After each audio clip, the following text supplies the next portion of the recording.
Dylan's Fear Files.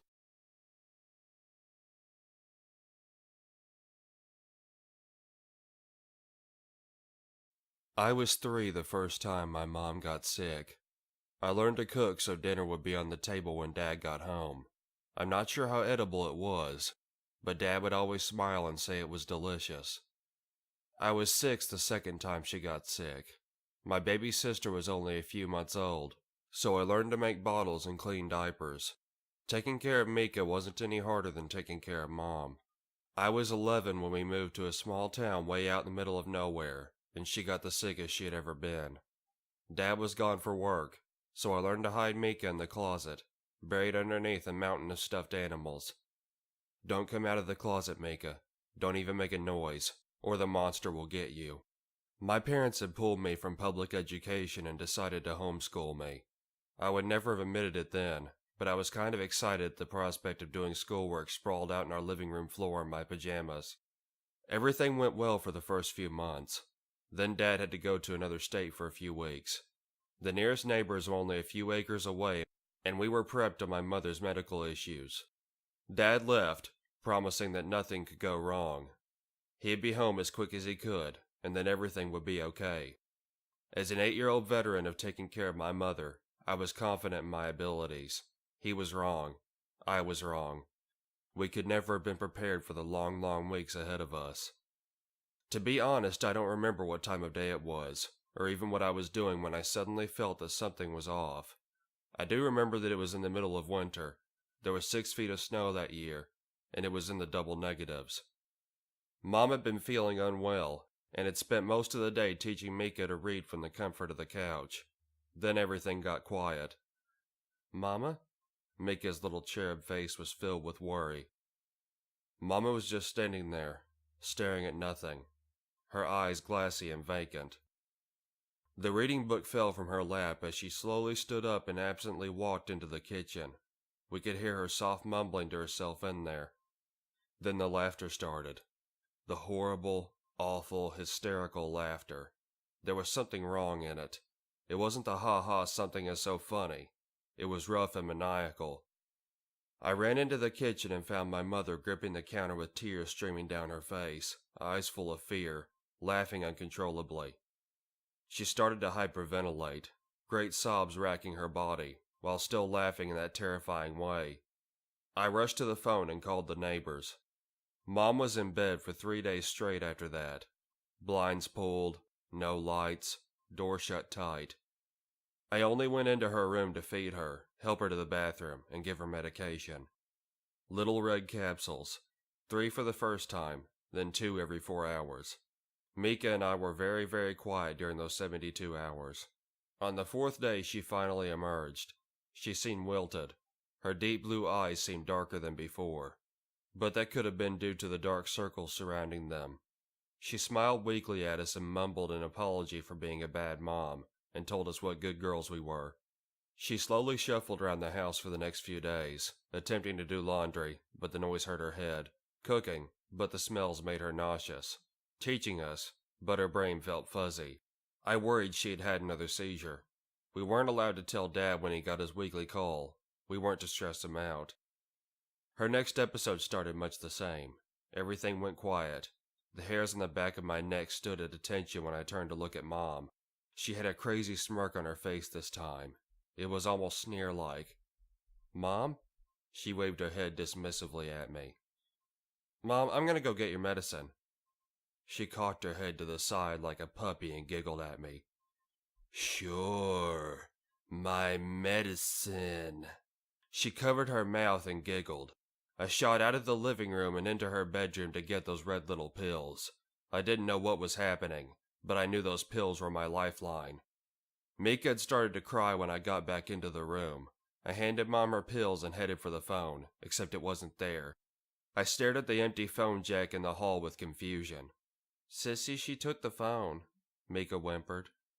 As I turned to look at my mom, the laughter started. It was deeper than before. Fear shot through my body like lightning. I grabbed Mika and rushed her to the coat closet.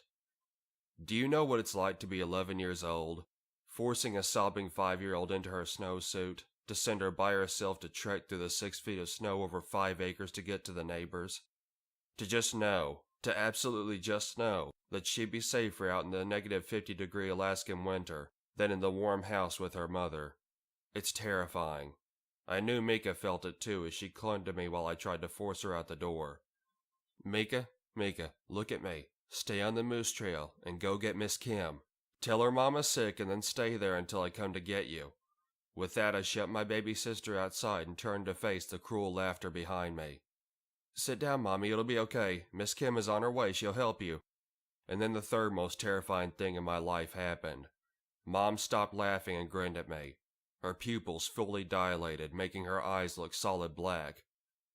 Aren't you going to run away too, little girl? What if the wolves and foxes get the little one? Her voice was impossibly deep. I may have considered it a pleasant voice to listen to scary stories from, if it hadn't been coming from my mother's mouth. She just laughed and laughed. By the time Miss Kim got to us, Mom had dissolved into a sobbing puddle on the floor. Miss Kim said my mom was just having another migraine, that she was just confused, that surely Mom had tried to call Miss Kim herself, but with a bad case of migraine fever had simply misplaced the phone and we'd definitely find it later. I expected Mom to be in her cave of a bedroom for a few days after her episode, so Mika and I went about our normal school routine. I was laying on the back of the floor reading some subject or another when I heard Mika gasp. Mama, are you all better? She asked innocently. Mama feels better. Sissy got me medicine in time yesterday. Did I scare you? I'm sorry. I was surprised to see her up and about. I was shocked when she opened up all the blinds and let light into the room. I was overjoyed when she gathered us up in a big hug and gave us a squeeze. It was going to be a great day. All I had to worry about was math. I hated math. I was wrong. Again. After we finished our morning schoolwork, which included a round of Mom and Mika singing catchy songs about vowels, Mika went to take a nap before lunch. I remember I was sitting at my little desk trying my best to ace a math test. I was concentrating so hard that I hadn't noticed how still the room had become. I couldn't hear my mom in the kitchen whipping up lunch anymore. It was so quiet. Even now, decades later, the mere thought of how that silence felt opens a pit in my stomach. I'm not sure how I got my feet to carry me into the kitchen, when everything in my little body was screaming not to.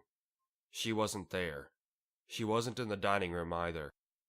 My heart pounding so hard, I could hear the blood pumping through my body. It's so loud in the quiet of the house. Mika? Oh my God, Mika. Rushing to our shared bedroom, I noticed the door leading into the garage was slightly open. It's funny the small details that stick with you. I should have shut that dang door and locked it. I sometimes wonder what would have happened had I slammed it shut, but I didn't. I paused for the briefest of seconds and heard a deep chuckle from the darkness of the garage. It was different this time. It was evil. Mika was still sound asleep when I charged into the room. After shutting the door, I paced back and forth. What felt like hours while I attempted to figure out a plan was probably only seconds. The coat closet was right next to the garage door. I'd never get Mika bundled and out without incident. There was only one choice. I shook her awake. Mika, shh. A monster got into the house. Her big blue eyes filled with fear and tears. I need you to hide. She looked towards the closet and back at me. I nodded. We buried her under blankets and toys. Don't come out of the closet, Mika. Don't even make a noise or the monster will get you. But Sissy, what about you? Don't come out of the closet, Mika. It can't come into the closet. Once again, I shut her out, leaving my sweet baby sister to be brave all by herself. The monster was waiting for me when I left the room. Smile too big, eyes too dark. Do you want to take your medicine, Mom? You should come eat your lunch, girl. I made it special for you. I followed her back to the kitchen. I should stop and mention that there was one other family member that I've neglected to bring up. She was a mean old cat named Socks. No, the monster didn't turn Socks into lunch. Socks was a horrible pet. She hated everyone. She didn't even like to be petted. I think her only joy in life was seeing how much she could make me bleed, or how loud I'd shout when she'd come at me yowling with her claws out. She went unseen most of the time, but now, for whatever reason, That dastardly cat decided to show her face. Socks was sitting square in the middle of the kitchen looking more irritable than usual. Mother hissed at her. She actually hissed, spittle flying and everything. Panic spread across her face and she shoved me away from her. My brain chose this moment to register the fact that my mother was holding a carving knife in one hand. Our eyes locked and hers became clear again. She looked at me with such sadness and agony as she placed the blade against her wrist. No! I dove for the knife and tried to wrestle it away. In that moment, the second most scary thing in my life happened. Mother's eyes went dark. The too wide smile returned, and the tip of the blade pushed into my chest, right above my heart. It hurt. It was like I was being burned and flash frozen in one spot all at the same time. I thought for sure this was the end, but she just let go and the knife clattered to the floor. Socks growled. The monster turned, left the kitchen and sat on the living room floor. My mom was still in there. I saw her. Just a flash of those bright blue eyes. She was in there fighting to come back. As much as I wanted to run, I couldn't just leave her. She had been willing to try to sacrifice herself to keep us safe. I looked at the blade on the floor, the small cut on my chest, and the crazy cat thumping her tail on the linoleum. I went and sat with the monster. It grinned at me. Are you afraid, girl? Was I afraid? Of course I was freaking scared. My mom had just tried to slash her wrist in front of me and then tried to stab me and was now talking to me with a voice much too deep and husky to be her own. I had no clue how I had managed not to pee my pants yet, but there was no way in heck I was going to let this thing know that. No, the monster screamed. It was both the deep bass of a man and the voice of my mom. I could hear her screaming. The monster's voice almost drowned her out, but she was there. It broke my heart into 1,000 tiny pieces to hear her scream like that. Are you scared now? Socks sauntered up to the monster and sat beside her. No. The monster was furious. I could see my death in the black orbs of its eyes. I could feel its hatred of me rolling off of it in waves. You aren't supposed to look at your mom and see these things. It's not good for an 11-year-old girl's soul. But while we stared each other down, I saw her hand creep toward Socks. That dang cat did something I would never have expected. She butted her head up and under my mom's hand. The second those long, graceful fingers touched Socks' fur, Mom came back. Blue eyes wide and filled with terror. That's when the scariest thing in my life happened. Mom opened her mouth, and with her own voice said one single word. Run.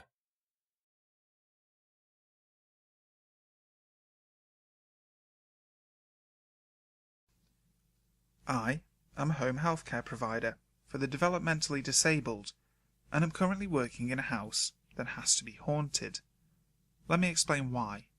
First of all, the home is located in Chesterton, Indiana, and I split shifts with two other ladies. I work 6 a.m. to 2 p.m, and the other shifts are 2 p.m. to 10 p.m. and 10 p.m. to 6 a.m. Our client moved into this house in October of this year, and of course, there were adjustments to be made. By her being mentally disabled, we knew that her adjusting period would be equivalent to that of a child. She normally goes to bed around 8 p.m, when the 2 p.m. to 10 p.m. person is working. The young lady that works this shift came in on the second day in order for me to leave, but she had quite a story about the previous night. When she put the client to bed, she went into the living room to complete her paperwork.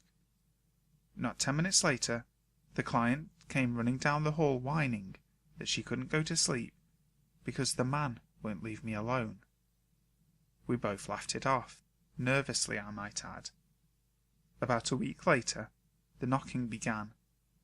The house would be quiet, and out of nowhere there would be light knocking on the walls and even coming from the floor. Then, our night shift person told us that she saw a shadow cross the hall from our client's bedroom to the bathroom. Thinking it was the client, she got up to check on her. When she looked in the bathroom, there was no one there, and the client was still in her bed, fast asleep. Needless to say, she was totally freaked out. My experience happened on Thanksgiving morning, as the client was taking a nap. I was sitting on the couch watching TV. From the couch, we were able to look down the hall and see into the kitchen. No one else was there except me and the client. I clearly heard a woman say, "Please help me," and she began to sob. Thinking that this was the client, I got up to check on her. She was fast asleep, and that's when it hit me. Our client has a speech impediment that prevents her from speaking clearly. The voice I heard was speaking as clearly as you or I. I went back to the living room and vowed to ignore every strange noise from then on.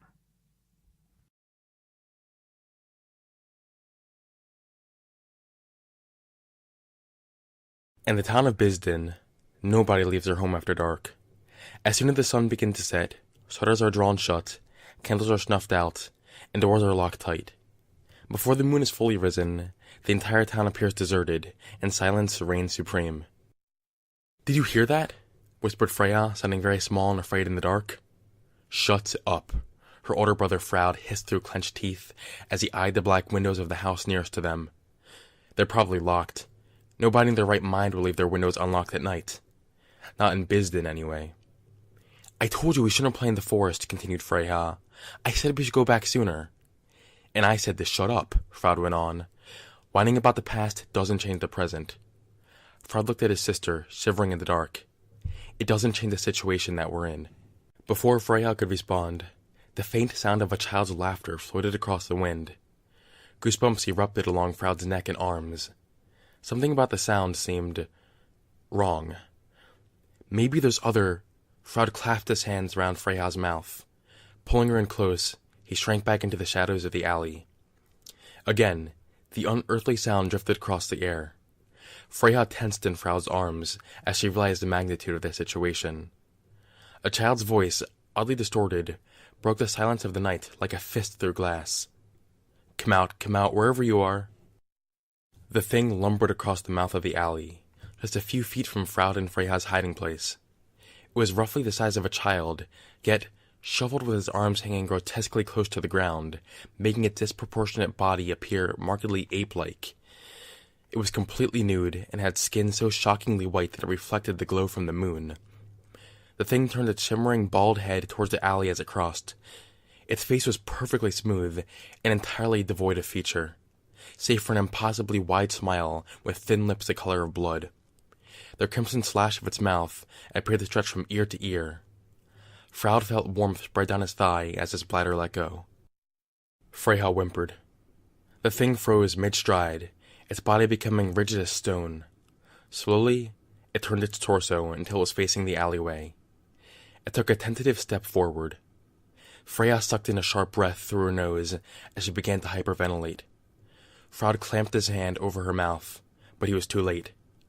Impossibly fast, the thing twisted its head toward their hiding place, producing a sickening crackle from its neck. "Found you." In the town of Bisden, nobody leaves their house after dark. Every day, young ones are sternly told to be home by dusk. They are told of the evil that haunts the streets at night. They are told to always remain silent, because if they hear you, the children of the moon will tear you limb from limb.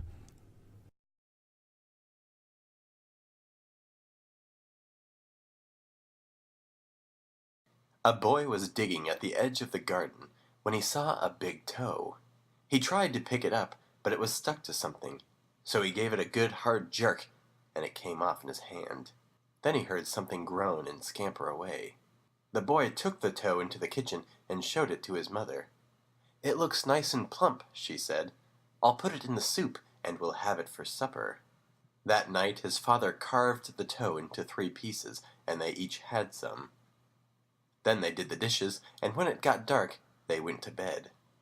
The boy fell asleep almost at once, but in the middle of the night a sound woke him. It was something out in the street. It was a voice, and it was calling to him. "Where's my toe?" it groaned. When the boy heard that, he got very scared, but he thought, "It doesn't know where I am. It'll never find me." Then he heard the voice once more, only now it was closer. "Where's my toe?" The boy pulled the blankets over his head and closed his eyes. I'll go to sleep, he thought. When I wake up, it'll be gone. But soon he heard the back door open, and again he heard the voice. Where is my toe? It groaned.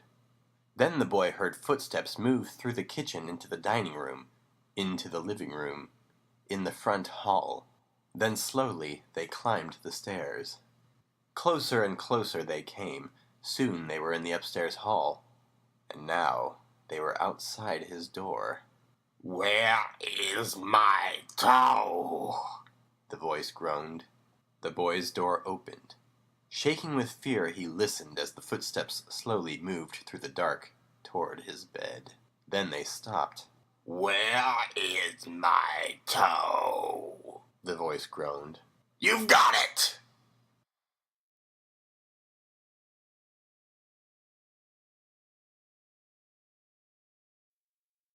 My dad was the coolest guy on the block, probably because he was one of the 3 black dads who lived in our town. The population is around 98% Caucasian, and that's not an exaggeration. He was a state police officer, intimidating, wore Oakleys before the hipsters, and was generally a rough-sounding person. Damn, do I miss him. But the one thing he feared the most was Halloween. He would tell my sister and I stories at night about his life when he was in high school in Slum, New Jersey, and that every Halloween, crazy things would happen. He may have been pulling our legs a bit, but we didn't care. When Halloween would roll around, he would take us out while Mum stayed at home for the trick-or-treaters. One night, in 5th grade, Lexi and I were dressed as a witch and 50s poodle skirt girls. Dad held our hands, walking to the last street, when I realised I'd lost Mum's scarf. She loved that thing, so we walked all the way back towards the darker corner of our street. It's by the woods and a small stream, but when it's dark, you can't see anything. Dad said he'd seen something and walked towards it. When he got there, he was staring at something in the dark that we couldn't see. Lexi called out to him if he found Mum's scarf.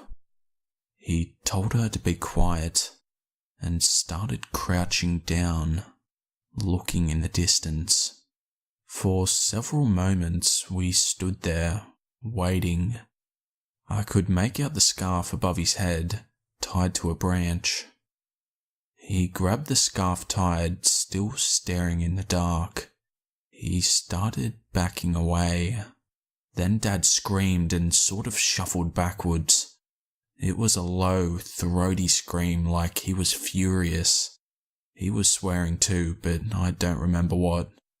Whatever Dad had been staring at then bolted out of the trees and ran down the street, opposite of where we lived. It was a little child, probably a boy from his silhouette shape, in a black costume with skeleton bones on the front and a skull mask. When Lexi and I tried to go over and see what happened, Dad yelled for us to stay back. He got onto his ancient cell phone and called Mum to come pick us up. His next call was to the local police. We left before we could see anything, but the next day, Mum told us about the dead, skinned animals that had been found. By the time us kids could go look, they'd taped the whole place off and taken out the bloody animals. But there were stains on the pavement and the smell was pretty bad. The kids talked about it in school for a little while, and I was curious if they ever caught the boy. Nothing came out in the local papers though, and it was quickly forgotten. Eventually, Dad could have told me more, but it was the last Halloween we'd ever spent together. but I do remember him and Mum arguing for the next couple of days about never letting us go trick-or-treating again.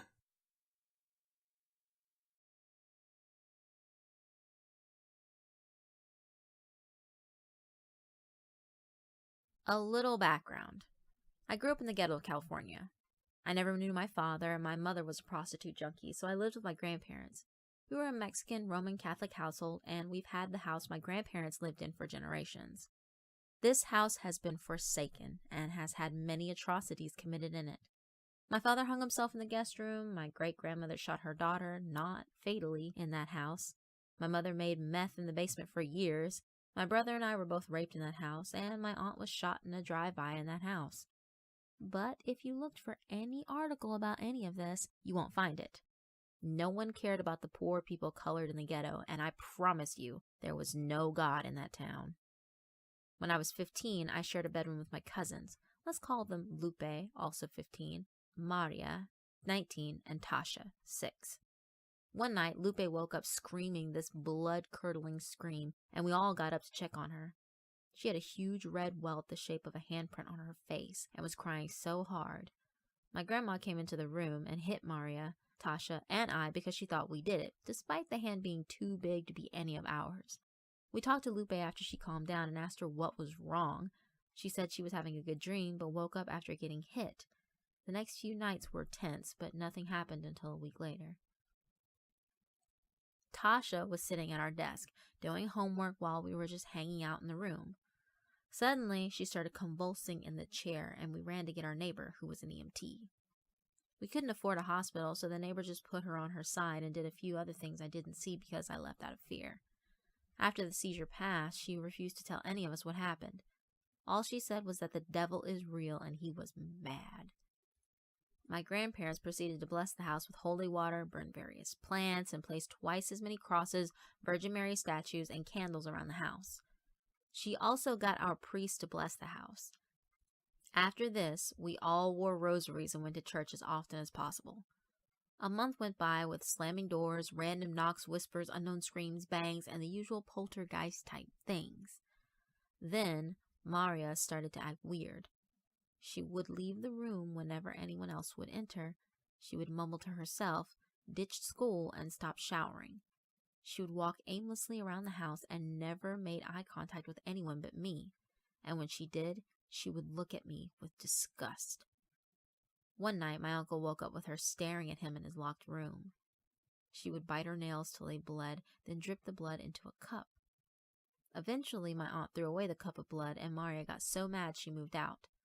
After she moved, while cleaning out her space, we found dead cats, bloody tampons, and eyes from unspecified animals. I haven't seen her since, but was told she now lives on Skid Row. This is a street inhabited by the homeless in LA, for those of you who don't know. Things kept happening to my family members in that house. An uncle started seeing his dead wife, the one who died in a drive-by. My aunt had a stillborn. My grandpa developed schizophrenia, and my brother and I started seeing a man I assume was my father. Apparitions and such began to appear to everyone. I eventually moved out at 17, not needing to become emancipated because no one really cared that I left. After I was 23, I adopted Tasha because she was molested by my grandfather and we moved far away. I still keep in touch with Tasha, and we share stories about that house and our experiences. But we all agreed to never, ever go back to that house, nor talk to any family members. I swear to God, almost all of them went crazy. Tasha and I go to therapy often, but have been able to overcome the pain and suffering of that house.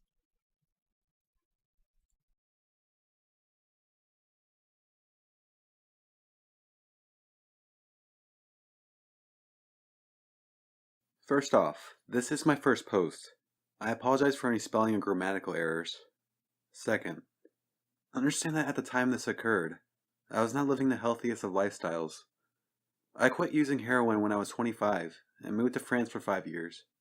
I just recently moved back to the States this past summer. This is relevant because it speaks to my mindset at the time all of this occurred, and why I was comfortable taking the absurd risks I took. I was a drug fiend. Anyway, on to the story. When I was 20, I had moved from Baltimore to the Eastern Shore. thinking the distance would help mitigate my habit. It didn't. Instead, I just ended up driving to Baltimore every couple of days and buying several $100s worth of heroin instead of just buying less on a daily basis. In the process, I got to know a lot of odd people. Some of them hacks. In Baltimore, a hack is someone who operates as a cabbie illegally. Often, they take people into the city to pick up their drugs, or just charge half the rate of a legit cab driver. I had met an older guy at a Dunkin' Donuts in Dundalk who did this.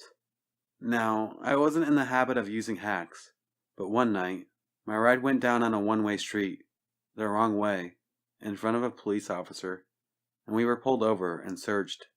It ended up the idiot had brought his stash of pot with him, so we were arrested and sent to BCDC. God, I was pissed. Around midnight that night, they released me. It ends up that not only had my friend admitted ownership of the marijuana, but the reason they'd used to search us, that his license was showing up as suspended, was bullshit. And my friend's lawyer had called him on it. So there I was, in the middle of Baltimore City, with no ride, nowhere to go, dope sick, in the middle of December. They released the men and women separately, and my friend's cell phone was still off at the time when I tried to call it. It ends up he had been released several hours earlier, but had left his phone in the truck. For anyone that hasn't had the pleasure of being arrested, they impound your vehicle. So, if you're lucky enough to get processed and released after 5 p.m. or before 8 a.m., you're out of luck getting your vehicle back. Not to mention, another couple $100s in the hole. As I mentally ran through my list of options, I remembered the hack I'd met earlier that week, and decided to give him a try. I figured that at the least, if he was still awake, I could pay him to help me cop, and drop me off at the Greyhound bus station to wait out the night. Well, I called, and not only was he up and about, but he was also only about a 10-minute drive away from where I was being released. The fact that he was still up and about at 1 in the morning may have given normal people pause. I just assumed he was probably a crackhead, tweaker, or some such, and wrote it off as luck. Within a half an hour, he showed up, and I clambered into the long, gray sedan, just grateful to be out of the cold, and back on solid ground. Now, to give you an idea of the way this guy came off, the best way I can think to describe him is gray. Everything about him was just gray. His vehicle was a medium, dinged up gray. His hair was longish, and a deep, solid gray. Even his pallor seemed gray. I remember he had the face of a postmenopausal woman. Sort of drolly, if you know what I mean. Soft. In retrospect, the guy was creepy as all get out, but at the time, he just seemed unexceptional. And really, in the drug world, there are so many weird people that you're forced to deal with on a daily basis, that unless someone comes off as blatantly volatile, you eventually learn to just ignore the crazy. If you don't, you'll drown in it. We managed to cop in Baltimore. There's always someone out. I asked the guy to take me to the Greyhound station, just wanting to get well and to curl up till I could think about catching a bus. And he just sort of looked at me, looked down, and looked back up, and then asked if I wanted to go watch TV at his place till the buses began running. Looking back, I remember feeling a bit hesitant, but the man seemed so unexceptional, such a non-entity, that I couldn't imagine him being a threat. And if I'm entirely honest, I just wanted a clean, warm place to get it on.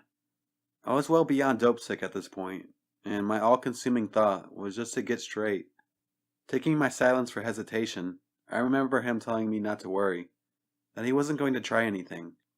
I ought maybe to have mentioned that I'm a 5'6", 100-pound female, 20 years old at the time, and that the bus station wasn't the safest place for a tiny female like myself to be hanging out at 2 o'clock in the morning, that he was just trying to help. Well, F me. But I thanked him, said sure, and we proceeded to drive out towards the county. To this day, I'm still not sure what direction we'd even gone in, just that wherever it was he lived, it was about half an hour outside of the city, and that it was not in the woods, but in a heavily wooded area. As we neared his house, he started acting a bit strange. Not enough to set off the alarm bells yet, but still. I'll never forget him saying that either the police chief of that county, or the chief's son, lived in the same cul-de-sac that he did. that they were friends, and that the guy had helped him out of what he termed a few predicaments. The house was right on a lake, with a dock in the backyard. I have no idea what county this was in, and no one I've tried describing it to has ever been able to pinpoint it either. It was totally alien to me. We pulled into his driveway, and I was shocked to see that his house was closer to being a mansion than the hovel I was assumed I was in for.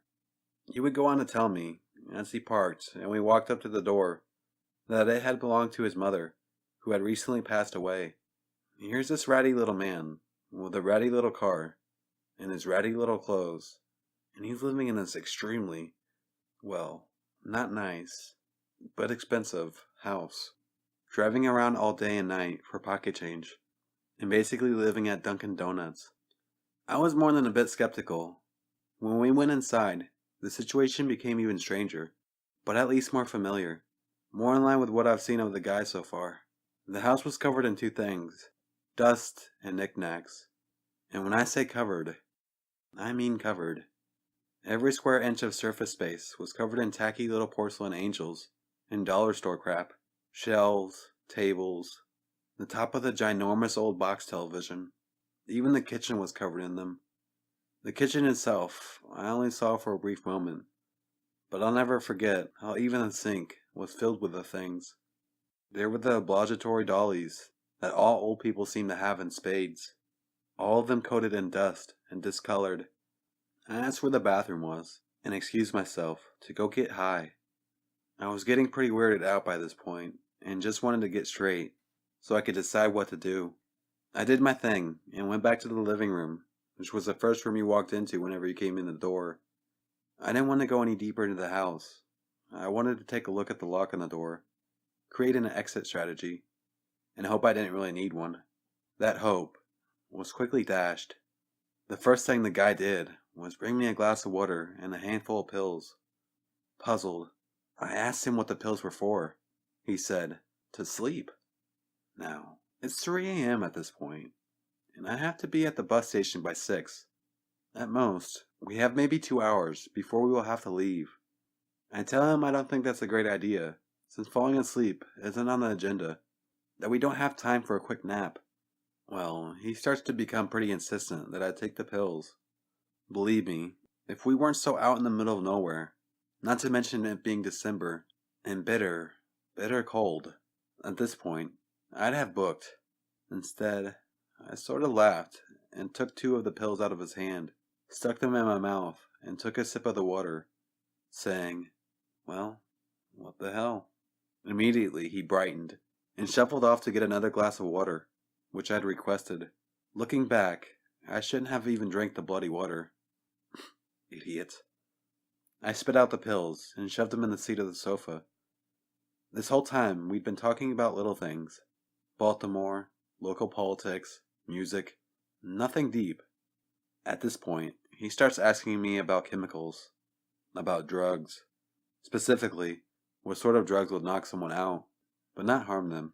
How much you would need of what for someone, say, tiny like myself. I try to act as if this is entirely normal conversation fodder. At this point, it seemed to me that my existence depended on my not registering how abnormal the entire situation was. I think my thought process at the time, and especially as time went on, you'll see what I mean shortly, was that I couldn't act as if I knew what was going on. That I couldn't act as if there was something strange or alarming occurring. That he would be stupid and let me live if he knew that I knew exactly what was going on. That I need to see him as a non-threat. The whole time we were having this discussion, by the way, the guy kept trying to get behind me. At one point, he succeeded and started rubbing my shoulders. I just laughed, said I wasn't a fan of massages, and that I needed to run to the bathroom. When I came back, I made sure to sit on the sofa that was up against the wall, and I'm looking around for a phone. But I don't want to ask for one, because I don't want him to know that my cell phone is dead. Yeah, another great stroke of luck. My cell phone had died about 5 minutes after I called the creep to come pick me up. Now, this whole time, the guy has been pacing around the living room, sitting for a few minutes, only to get back up again, walk back and forth a bit, and then sit back down. He began talking about his mother, how she collected these knickknacks, how she died, and how he'd been thinking about renovating the house, but hadn't had the heart to make any changes to anything yet. So he says he wants to show me something. He wants to show me the upstairs. Why I didn't run screaming out of the place, I don't know. I think part of me was still very much hoping that I was misreading the situation. That the guy was just lonely, and creepy, and socially maladaptive. Not actually dangerous or anything. But here, we have yet one more horror film trope coming into play. Creepy obsession with mother, and bizarre, dust-filled house, perfectly preserved in memory of mom, down to the last glass she used, still sitting on the kitchen table. I shit you not. And now, the guy wants to show me the upstairs. He wants to show me her room. So I follow him up the stairs. And at first, he makes it obvious he wants me to go up before him. But I wasn't having any of that. We get to the second story. There were 3. I never made it to the third, however. And turn off down this hallway, and he opens the first door on his left. Goes in. I'm half expecting to see the body of his dead mom, laying on the bed or something, and find myself seriously relieved. And I find myself standing in just one more dust-coated room, full of crap. I don't remember much about the room. I remember the bed was made, and that I couldn't tell if the comforter was dark, or just covered in so much dust that it appeared that way. He gestured for me to sit down. I obliged. What followed was the worst of the experience. He sat down on the end of the bed next to me, and began talking about his mother. After a bit, he looked at me and said, "You're so beautiful. You look like a little girl. I bet little girls really like you." And I tried to lead the conversation back to his mom. He gets up and walks over to the far wall of the bedroom. Starts referring to our earlier conversation about drugs and knocking someone out. He asked me what I would use to knock out a child. What I would use to keep a child knocked out for long periods of time. Safely, of course. I'm trying, at this point, to act as if I'm still on point.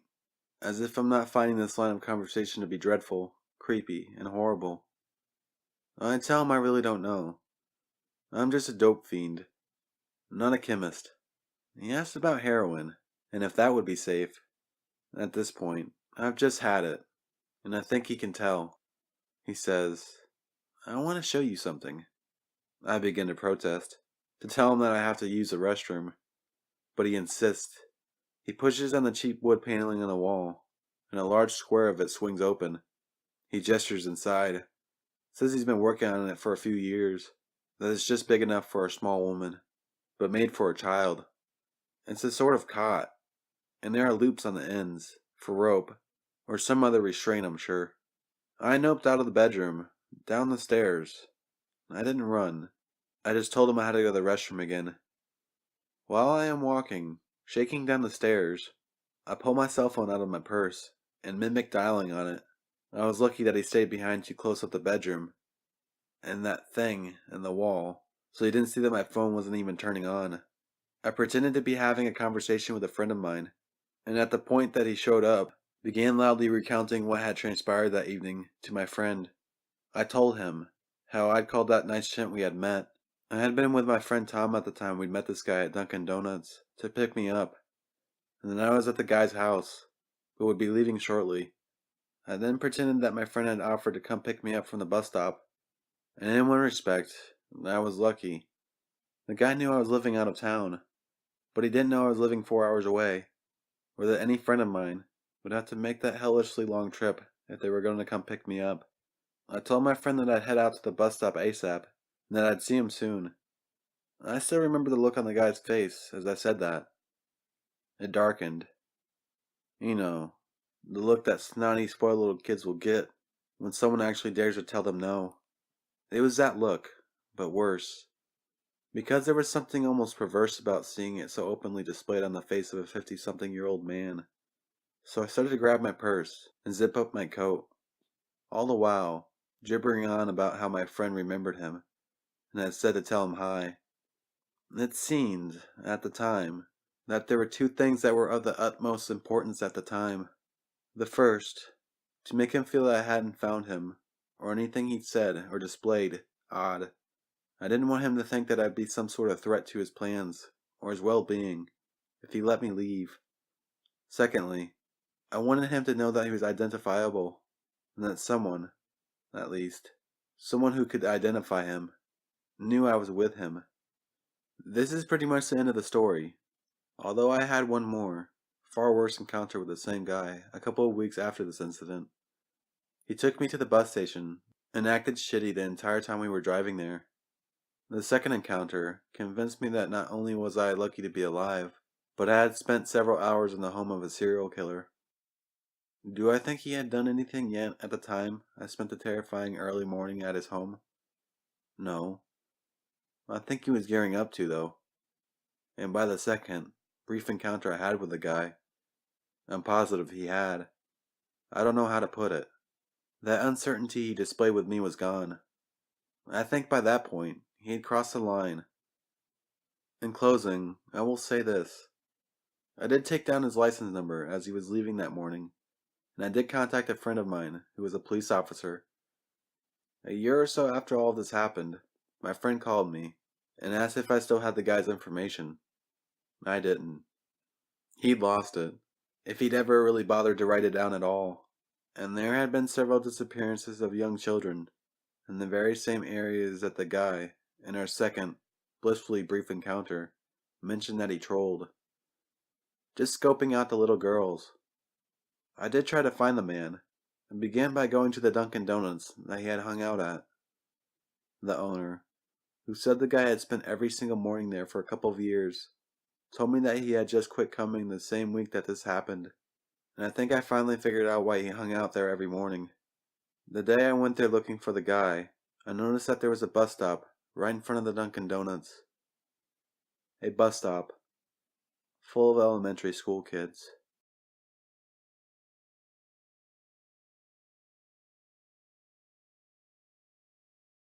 My name is Jennifer, but most people call me Jenny. I'm a 23-year-old female from a small town in Kentucky. I grew up in a family with 3 brothers, my mother, and a plethora of stepdads, and my 2 grandparents whom we visited quite often.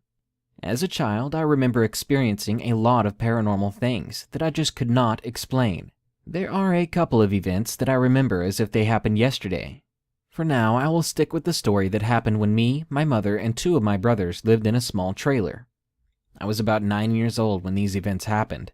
Back in those days, my mother moved around a lot. My oldest brother lived with my grandparents, who never moved. But me and my other 2 brothers were dragged around from home to home, usually older trailers, and we're always changing towns and schools. In this particular trailer, I had the middle room. It was fairly small, but I was used to that, so it wasn't a problem. The problem I had with this room started maybe a few weeks after we had settled in. It was mostly at night, after everyone had gone to bed. I would be trying to fall asleep, and I would hear what sounded like someone whispering. I would be able to hear my mother and brother snoring or breathing heavily in a deep sleep, so I knew that it couldn't be them. A few times I could have sworn that someone whispered my name.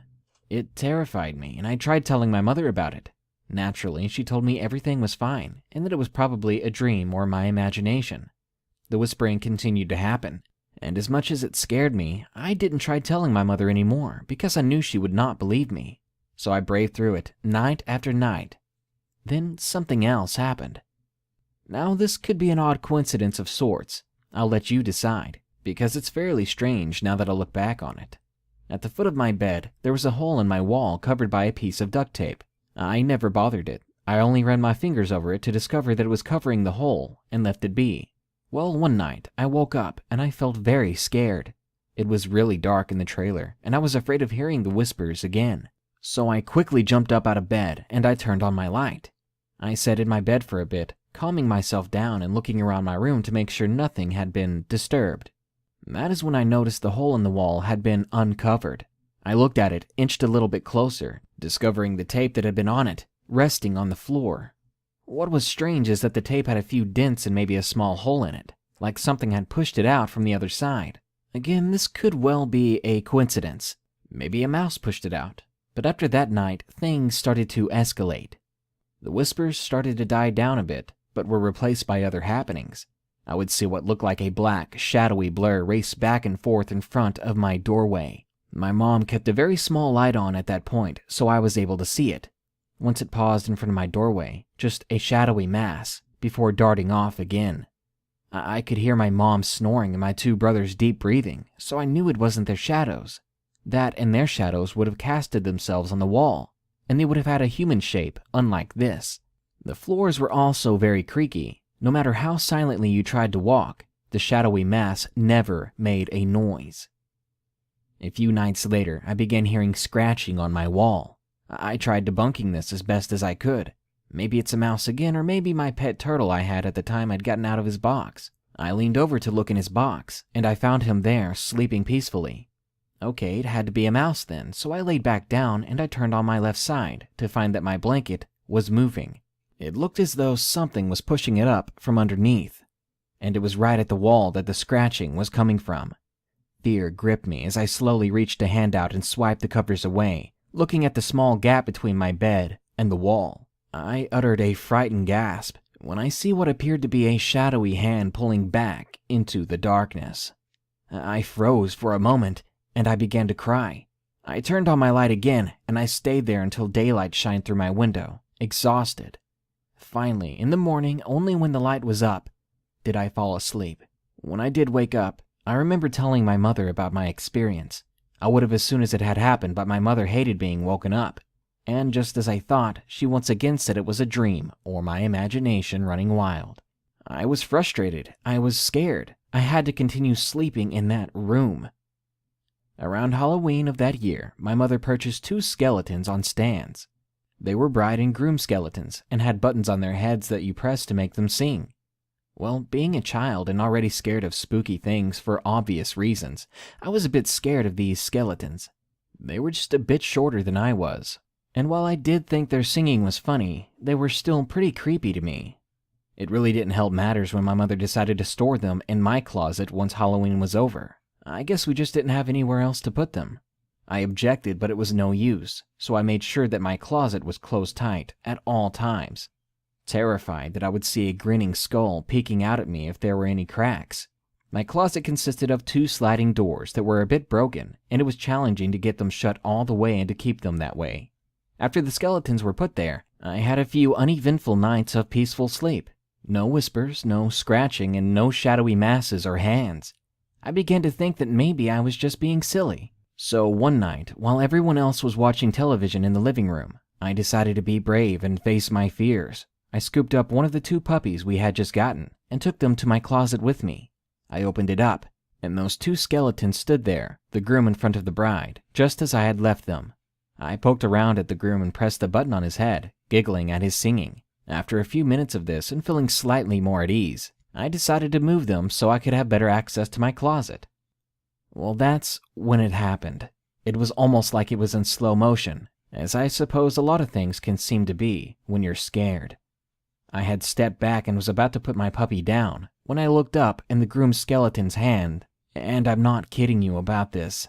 His hand reached out as if it were trying to grab me. What's more is that his hands, as well as the bride's, were made out of hard plastic that was really thick and could not be bent or posed. But his hand still moved. The fingers bent as they grabbed at me, as if trying to close around my arm. I went wide-eyed, and my puppy, who had also witnessed the event, yelped, jumping out of my arms and rushing to the living room as fast as his little legs could carry him. I followed suit, right after slamming the sliding doors on my closet shut. I was crying and shaking when my mother asked what had happened. I told her, and I insisted that I did not want to go back to that room. She looked slightly worried, but I could tell she still did not believe me. However, she did finally give in and let me sleep in the living room. I had to have her go get my blanket and pillow out of my room, and for the next few nights I slept in the recliner. I thought about that event over and over. I kept trying to rationalize it, but nothing I thought of would fit. I know I hadn't knocked the arm by accident, as there was a decent gap of space between me and that skeleton when I had stepped back. That and the arm had reached forward, along with the hand, making the grabbing motion. That would never have been possible with me simply bumping against it. Not to mention the puppy was just as scared as I was. As a matter of fact, he never went back to my room. I don't blame him. As the nights went on, I began to miss my room. I missed my own TV and my toys that I loved playing with. I finally decided that this was the last straw. Now, my family was fairly religious, and we went to church regularly, so I believed in God. I know that not all people do, but this was the only way I knew to handle it myself, seeing as how no one else believed me. Even my grandfather had laughed at me. So I took every Bible I had, and I placed them in various parts of my room, under my bed, next to my bed, at the foot of my bed, on my dresser, under my pillow, everywhere. Then I actually shouted at whatever had been scaring me. I told it that this was my room, and that I'm not being forced out of it anymore.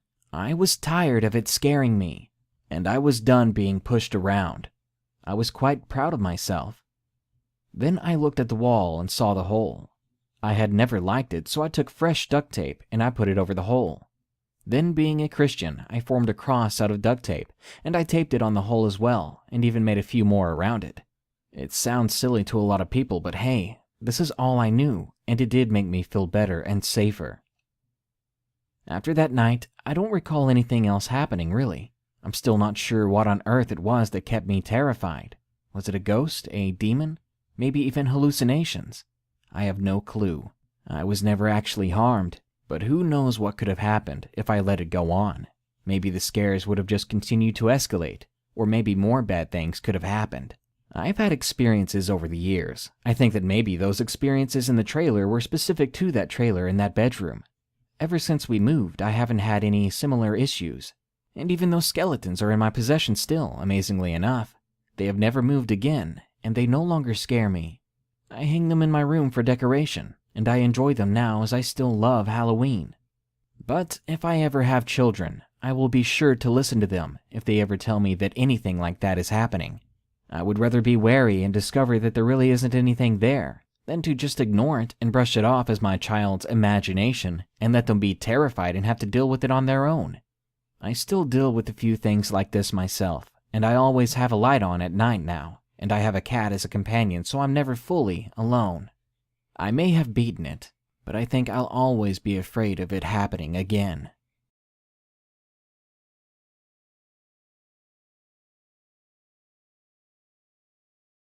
In the last decade and a half, it's become infinitely easier to obtain exactly what you're looking for, by way of a couple keystrokes.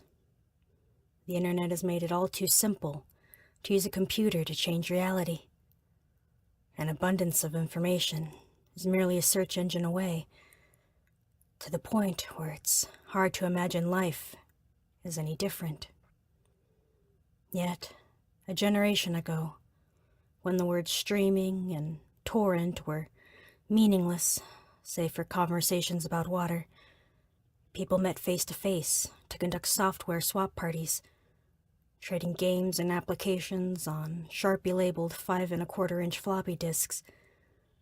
Of course, most of the time the meets were a way for frugal, community-minded individuals to trade popular games like King's Quest and Maniac Mansion among themselves. However, a few early programming talents designed their own computer games to share amongst their circle of acquaintances, who in return would pass it on, until, if fun and well-designed enough, an independently developed game had its place in the collection of aficionados across the country. Think of it as the 80s equivalent of a viral video. Pale Luna, on the other hand, was never circulated outside the San Francisco Bay Area. All known copies have been long disposed of. All computers that have ever run the game now detritus buried under layers of filth and polystyrene. This fact is attributed to a number of rather abstruse design choices made by its programmer. Pale Luna was a text adventure in the vein of Zork and the Lurking Horror, at a time when said genre was swiftly going out of fashion. Upon booting the program, the player was presented with a screen almost completely blank, except for the text. You're in a dark room. Moonlight shines through the window. There is gold in the corner, along with a shovel and rope. There is a door to the east, Command? So began the game that one writer, for a long out-of-print fanzine, declared as enigmatic, nonsensical, and completely unplayable, as the only commands that the game would accept were pick up gold, pick up shovel, pick up rope, open door, and go east. The player was soon presented with the following: reap your reward. Pale Luna smiles at you. You're in a forest. There are paths to the north, west, and east. Command?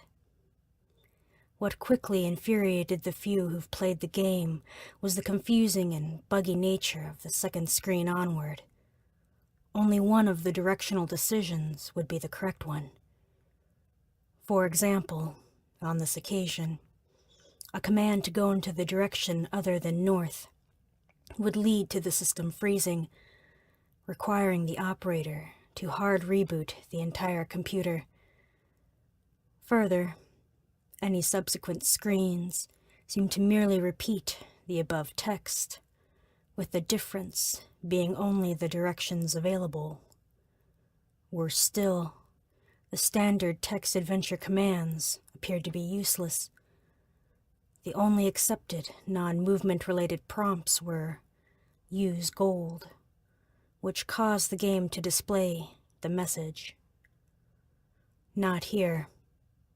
Use shovel, which brought up not now. And use rope, which prompted the text, you've already used this. Most who played the game progressed a couple of screens into it before becoming fed up by having to constantly reboot and tossing the disc in disgust, writing off the experience as a shoddily programmed farce. However, there's one thing about the world of computers that remains true. No matter the era, some people who use them have way too much time on their hands.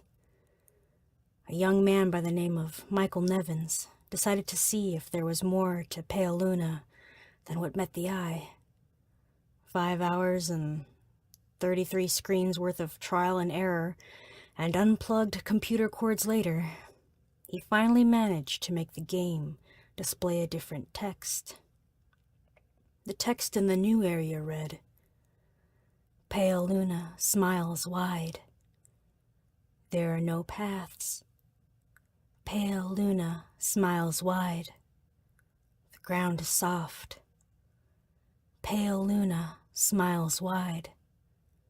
Here. Command? It was another hour still before Nevin stumbled upon the proper combination of phrases to make the game progress any further. Dig hole. Drop gold. Then fill hole. This caused the screen to display, congratulations. 40.2424.8 negative 121.4434, upon which the game ceased to accept commands, requiring the user to reboot one last time. After some deliberation, Nevins came to the conclusion that the numbers referred to the lines of latitude and longitude. The coordinates led to a point in the sprawling forest that dominated the nearby Lassen Volcanic Park. As he possessed much more free time than sense, Nevins vowed to see Pale Luna through to its ending. The next day, armed with a map, a compass, and a shovel, he navigated the park's trails, noting with amusement how each turn he made corresponded roughly to those that he took in the game. Though he initially regretted bringing the cumbersome digging tool on a mere hunch, the path's similarity but all confirmed his suspicions that the journey would end with him face to face with an eccentric's buried treasure. Out of breath after a tricky struggle, to the coordinates, he was pleasantly surprised by a literal stumble upon a patch of uneven dirt. Shoveling as excitedly as he was, it would be an understatement to say that he was taken aback when his heavy strokes unearthed the badly decomposing head of a blonde-haired little girl. Nevins promptly reported the situation to the authorities. The girl was identified as Kara Paulson, 11, reported as missing to the San Diego Police Department a year and a half prior. Efforts were made to track down the programmer of Pale Luna, but the nearly anonymous, legal gray area in which the software swapping community operated inexplicably led to many dead ends. Collectors have been known to offer upwards of 6 figures for an authentic copy of the game. The rest of Karen's body was never found.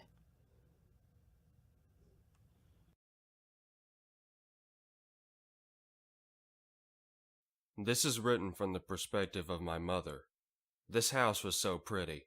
No more than 10 years old in 1965 when I was 17 and we began renting it. It was over a mile from the main road of the tiny town, a village really, with a yard that backed up against the woods. It was by far the nicest place that my dirt-poor family had ever lived in. We had been there less than a year when I was doing laundry in the basement. As I turned, a painting I had never noticed before caught my eye. The morbid, straight-faced mouth of a little boy let me know the painting was old. But it was the eyes that chased me up the stairs. Like so many paintings, its eyes appeared to follow you wherever you went. Unlike other paintings, the sense of presence, even of menace, let me know right away that our time in that house would not be peaceful. The real trouble started in such a little way that it could be interpreted 1,000 ways. The clothes would not stay on the line. You could hang laundry in the calmest, clearest day of spring, and within hours it would be scattered all over the yard. You saw the results with your own eyes. You knew the weather could not be responsible, and yet your rational mind simply took it as a mildly strange phenomenon that meant nothing. With a little more foresight, we might have listened to my grandmother's admonitions that laundry won't stay on the line in a haunted house, and simply moved out then. But of course, we would always have wondered if we had simply overreacted. I can't remember the first time the sound on the stairs was heard, or who heard it. What I do remember is that day or night, the sound seemed to simply materialize whenever it wanted to. The staircase from the basement was made up of 2 stairs, a square landing, and then more stairs up to the kitchen. In the kitchen was a heavy wood lock with a door and a deadbolt. The occurrence, the apparition, whatever you choose to call it, was exactly the same every time. It began with heavy footfalls on the stairs. There was a brief pause as the stair climber reached the landing. Then its journey up the stairs continued. As it neared the top stair, it seemed to lose its footing and crash down the stairs in a thunderous racket. You could hear the heavy body of that which was not there hit and finally stop moving. Just then, the kitchen door would fly all the way open and the apparition would end. We took to keeping the door locked all the time, both with the key and the deadbolt. It was a futile gesture. Still the force would climb the stairs. Still the tumult of it falling back down the stairs. And finally the doubly locked door opened as if it hadn't been shut at all, and a wind had blown it open. Early on, my 5 feet tall, rail-thin but fearless aunt resolved to show us how silly we were all being. We all confirmed that the door was locked and deadbolted. My father and uncle left for the evening, leaving the women and children behind. In only a short space of time, the first footfall landed with a thud on the first stair. Knowing what was coming, my brother, mother, sisters, and I were already terrified. My aunt remained unflappable. "I'm not scared. I'll see what it is," she declared. She walked the small space from the living room to the kitchen as we approached hysterics. My aunt rounded the corner and saw the door, unmistakably locked twice, standing wide open. With a shrill scream, she ran from the room as my siblings and I climbed furniture and each other to get as far away from the kitchen as we could. That was enough, or should have been. How different things could have been if we had just let that be enough and left. But we didn't.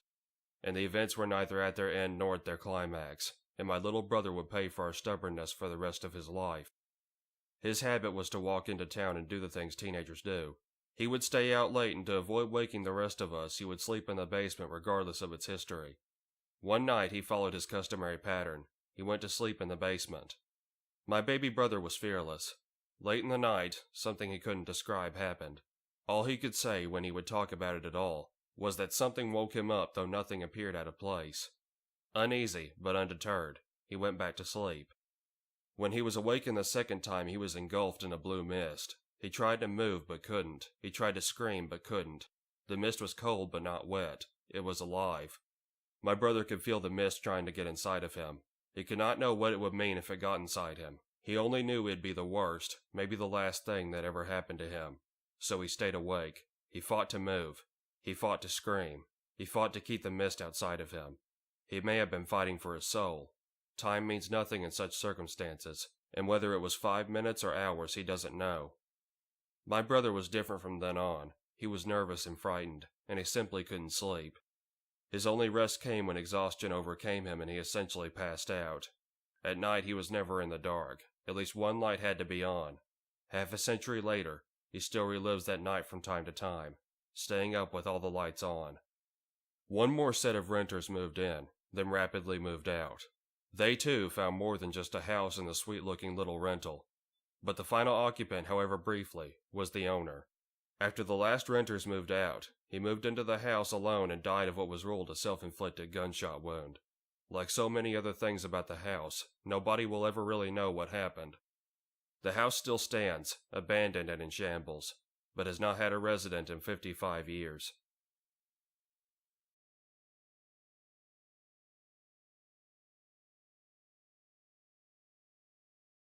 Hey Midnight Fears, I love your channel. Please don't stop uploading. I have an eerie story that for the most part, I've only told my family so far. I'm happy to share it with you, but please don't use my real name if you decide to put this into one of your videos. The cold was so biting, I could feel it in my bones. I had shacked up in an old motel in East Los Angeles while my house was getting an addition put on. I had basically spent every last penny I owned on this addition, and I only had a few bucks left to put myself up for a few days. So I found this rickety and rather dilapidated motel that offered me a room for next to nothing. All I had to do was spend a couple of nights there, right? The thing is, I didn't make it past night one. When I went to bed, I found myself pulling all the sheets and covers right up to my chin. It was freezing cold in there. I got out of bed and I went to the air vent. To be honest, I was surprised that a place like this even had central air. I took my room's garbage can and I turned it upside down and placed it on top of the vent. I hoped that would push the air back down and I could finally get some sleep. Maybe 15 minutes later, my eyes ripped open at the sound of a loud and terrifying banging at the door. The room was tiny, and I sat straight up in bed, pressing my back against the wall. I could see the door rattling as whoever was on the other side pounded their fists against it. The banging continued and continued and continued. It went on for at least a minute straight. I seriously believed somebody was just trying to break in. I was completely frozen, and I can remember praying that the door didn't bust open.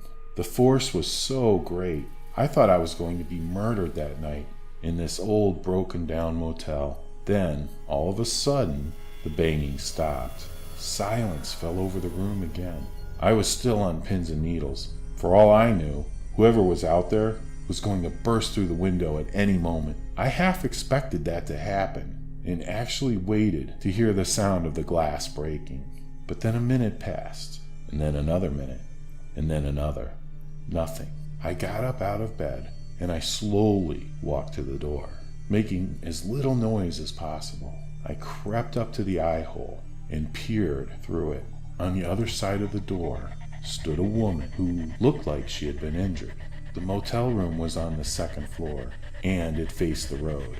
The woman's outlined face barely illuminated by the streetlights far away. Her hair and her clothes were in tatters, as if she had been attacked by someone.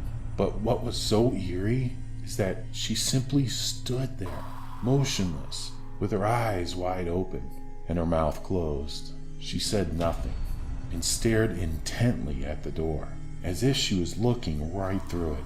I had this weird feeling that she could actually see me through the door. It was so cold in my motel room. Standing there, the cold started to grip my skin. I turned and I walked back towards my bed. I grabbed the chair next to the nightstand. I'd open the door, but only with something in my hands that I could use as a weapon if need be. I'm sure I could have taken her, but at this hour, who knew why she was standing outside? But when I returned to the door and I peered through the eye hole, she was gone. I looked around as much as I could through the eye hole, but she was nowhere to be seen. In fact, much of the motel that I could see around me seemed different than when I had arrived. It appeared even more decrepit and broken down. In the morning, I had spoken to the manager. He had said that he had not seen or checked in anyone after me. As I left, I commented on how cold it was. He looked at me like I was crazy, and then with a smirk, he replied that the air conditioner was not working. They tore the place down a few months later, and I have to admit, for some reason, I was relieved. Thank you, Midnight Fears. I hope you enjoyed my story.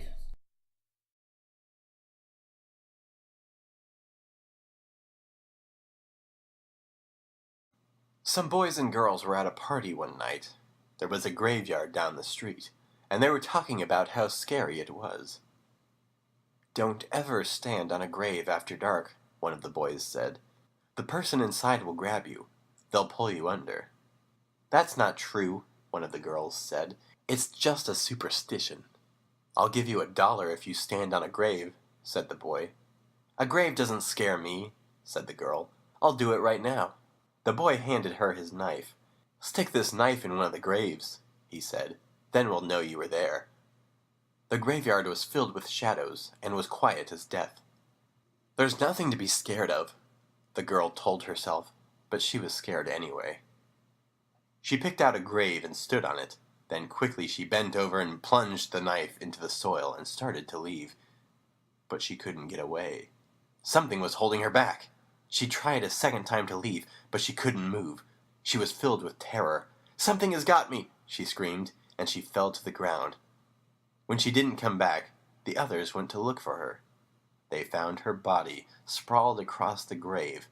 Without realizing it, she had plunged the knife through her skirt and had pinned it to the ground.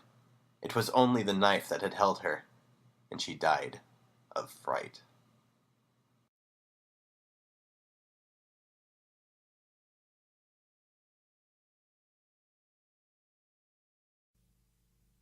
This story takes place in America in the early 1980s, before my mum was married. She lived with her sister's husband, and their 3 dogs. My mother's family's from Ireland, and so's my aunt's husband. His sister Mary Catherine was visiting the States for a few weeks. During the daytime, everybody worked, so it was just Mary Catherine at home with their 3 dogs, Princess, a German Shepherd / Standard Collie mix, Kelly, a German Shepherd Husky, and Mickey, a massive wolf mix. All 3 dogs were big hams, but fiercely protective. One day, my mum came home from work to find the lights turned out, shades drawn, and doors locked. She thought maybe Mary Catherine had gone for a walk, but when she opened the door, she met Mary, standing white as a sheet, with a knife in her hand. "Oh, Patsy, something terrible happened today. We had a visitor," she said. Around noon, Mary was in the kitchen fixing herself some lunch when she heard the front door open. The dogs went crazy, howling and barking. The dogs never barked at family, so she went to see who it was. It was a man she had never seen before, let himself in through the unlocked door, and was sitting on the couch. The dogs stood on the staircase landing adjacent to the couch and refused to go near him. Before she could ask who he was, he said, "I'm very thirsty. Could you give me a drink of water?" She figured he was just a neighbor, or maybe his car had broken down. The house was situated in a remote and relatively safe area, so she didn't think of him as a threat. Plus, she was from a small village where she knew everybody, and unexpected guests were the norm for her. He sat on the sofa so casually, like he was waiting for someone. She said hello and went into the kitchen to get him a drink, ushering the dogs in with her to avoid making a fuss. They were very angry, growling at the man with their hackles raised, but they hadn't approached him. She had her back turned at the kitchen sink, filling up a glass for him, when she felt a hand clap on her shoulder. "Are you waiting on someone? The family won't be home for a while," Mary said nervously. "I know they won't," the man replied coldly. Mary whipped round to face the man. "You know," he said, "you're a good-looking woman, and I'm a good-looking man." The dogs backed up against her, barking and howling. She reached behind her to grab a knife off the block in one hand and the glass of water in the other. "I think you should drink your water and be on your way." The man stood and drank the water, while Mary stood there with the dogs. She watched him place the glass on the table, open the door, go down the steps and walk into the street, until she lost sight of him. Once everyone was home, my mother called the police. There wasn't much they could do, since Mary wasn't hurt, and they hadn't heard any reports of break-ins or assaults lately, so they just took a statement. My family always tells this story as an example of how the Irish people tend to downplay unfortunate situations, almost humorously. The Irish comedian Tommy Tiernan calls this a fundamental darkness that the Irish people have. We laugh at the blackness in life, but it leaves a lot of questions unanswered. Had that man been watching the house to know everyone's schedule, knew that Mary wasn't from around here, and was going to use that to take advantage of her? Or was he just a wandering creep, looking for unlocked doors?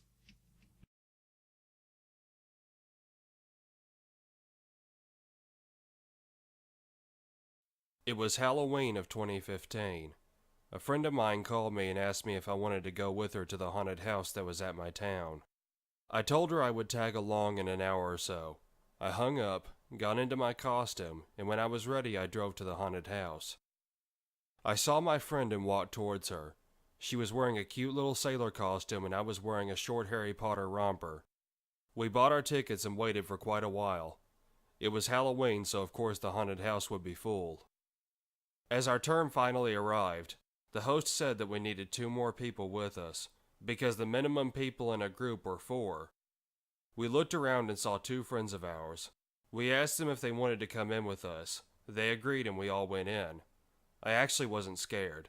I enjoyed horror movies and paranormal stuff, and so far the haunted house was okay.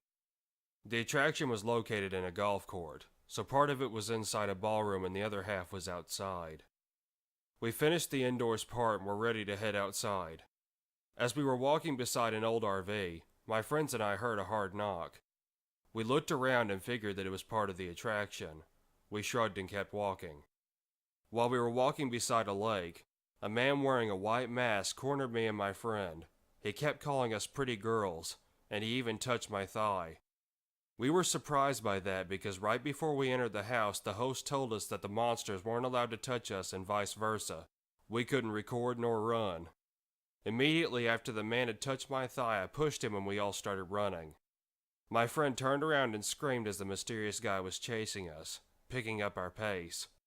I'm not a running person. I hate exercise, but I guess the adrenaline rushing through my veins helped me to finally reach the exit of the haunted house. When we turned around, there was no one. No man with a white mask chasing us, so we decided to walk towards a security guard and told him what happened. I told him that the guy touched my thigh and that I really felt uncomfortable. He asked for a description, and as my friend told him, the guard looked at us skeptically and said, "What? There's no one working here with a white mask. No one's supposed to be at the outside area." He then rolled his eyes and walked away, maybe thinking this was some sort of Halloween prank. We all went our separate ways after that, and as I was driving out I caught a glimpse of a tall man at the other side of the parking lot. The same man that cornered me and my friend. I decided not to make a big deal of it and just drove home. The haunted house is coming again next Friday, and one thing is for sure, I am not going back to that place.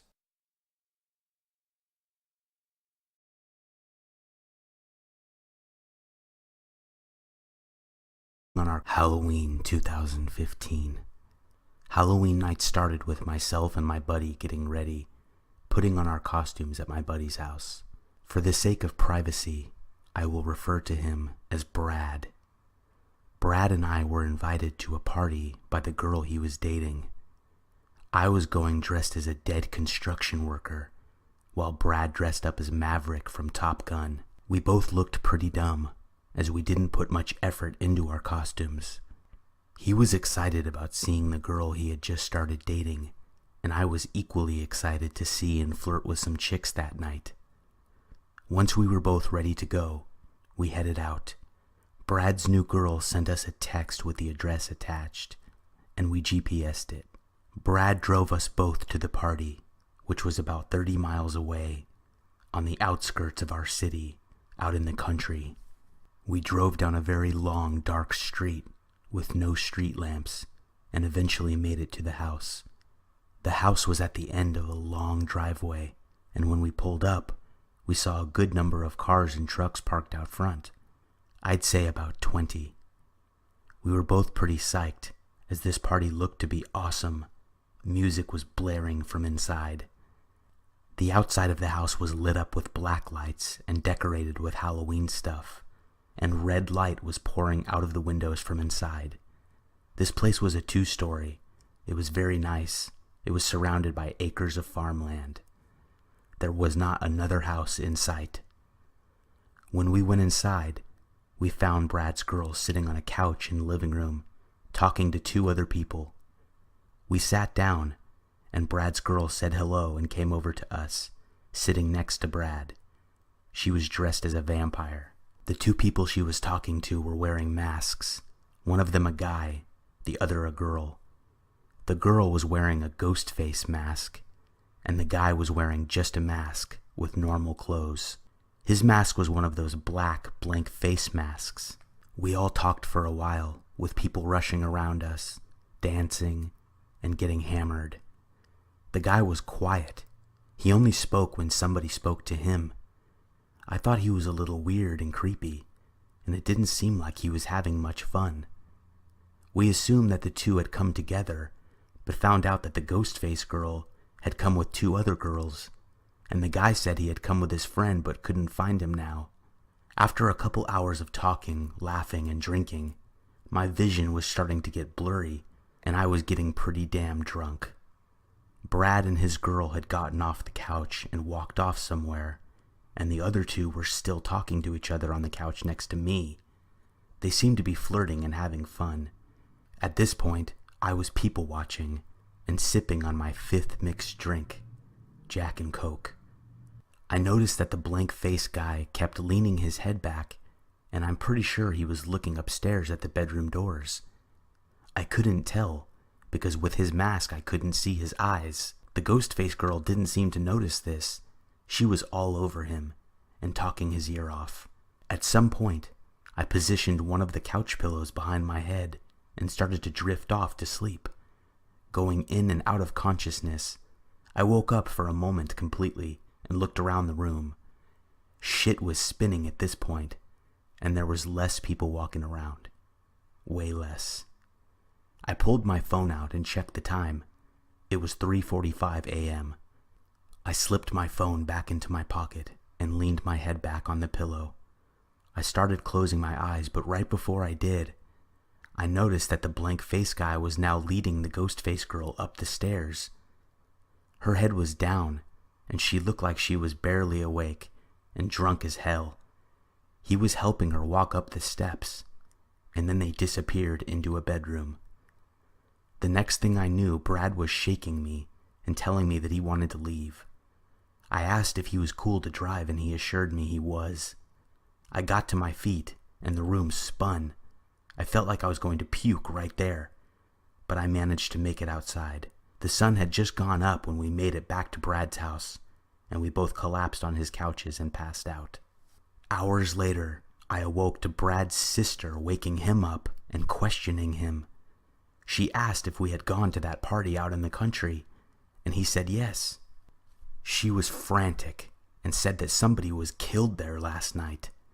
I was now completely awake upon hearing this, and so was Brad. I sat there silent, and Brad was asking who it was, what had happened.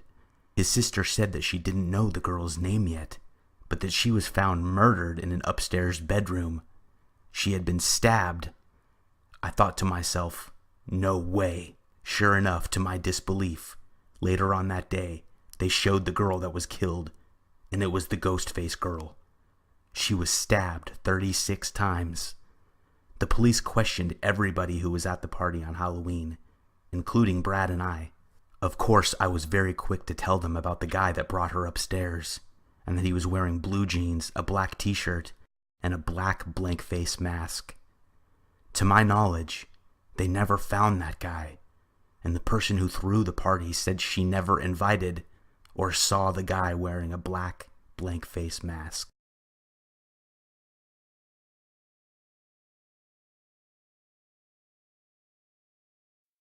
This happened to me around 2014. I had gotten home late from a night of trick-or-treating with one of my neighborhood friends. I was sitting on the couch watching TV as my mom and brother were saying goodbye to my uncle, who came over to pop out of the leaves in our yard to scare people who visited our house. As my uncle was leaving, I heard a loud crash. I paused the TV and ran outside to see what happened. From what I could see, there were people across the street running and screaming. I also saw someone lying down near a street light, but I couldn't really identify who it was. As I looked around, a cold burn flowed through my body and I felt my heart beating quickly. All of a sudden, my mom yelled and shoved me back into the house. A little while later, I heard a few ambulance and police sirens outside, but I didn't pay attention to it all that much since I'd become immersed in the movie I was watching. My mom came over and explained to me that the boy living across the street from me was hit by a pickup truck as he was crossing the street. She also told me that the driver didn't stop to see if he was okay and said that they think he might have been drunk. My heart was beating even faster at this point, and I had the urge to cry since I thought that he might have been killed. After my mom talked to me about what happened, I called my dad and we spent a good while talking about the incident. I felt a bit calmer, but I was still shaken up by it. I was eventually able to visit the boy in the hospital after I got out of an appointment over there. Aside from some broken bones and scratches, he seemed to be doing okay. I was surprised that he survived this whole ordeal, though from what some of his family members have told me, the only reason they think he survived was due to his size. You see, at the time of the incident, he was only 12 years old, but had a rather tall, muscular frame. To this day, unfortunately, neither the boys' families nor the police have found the driver of the pickup truck, though I'm just glad that nobody's lives were taken that night.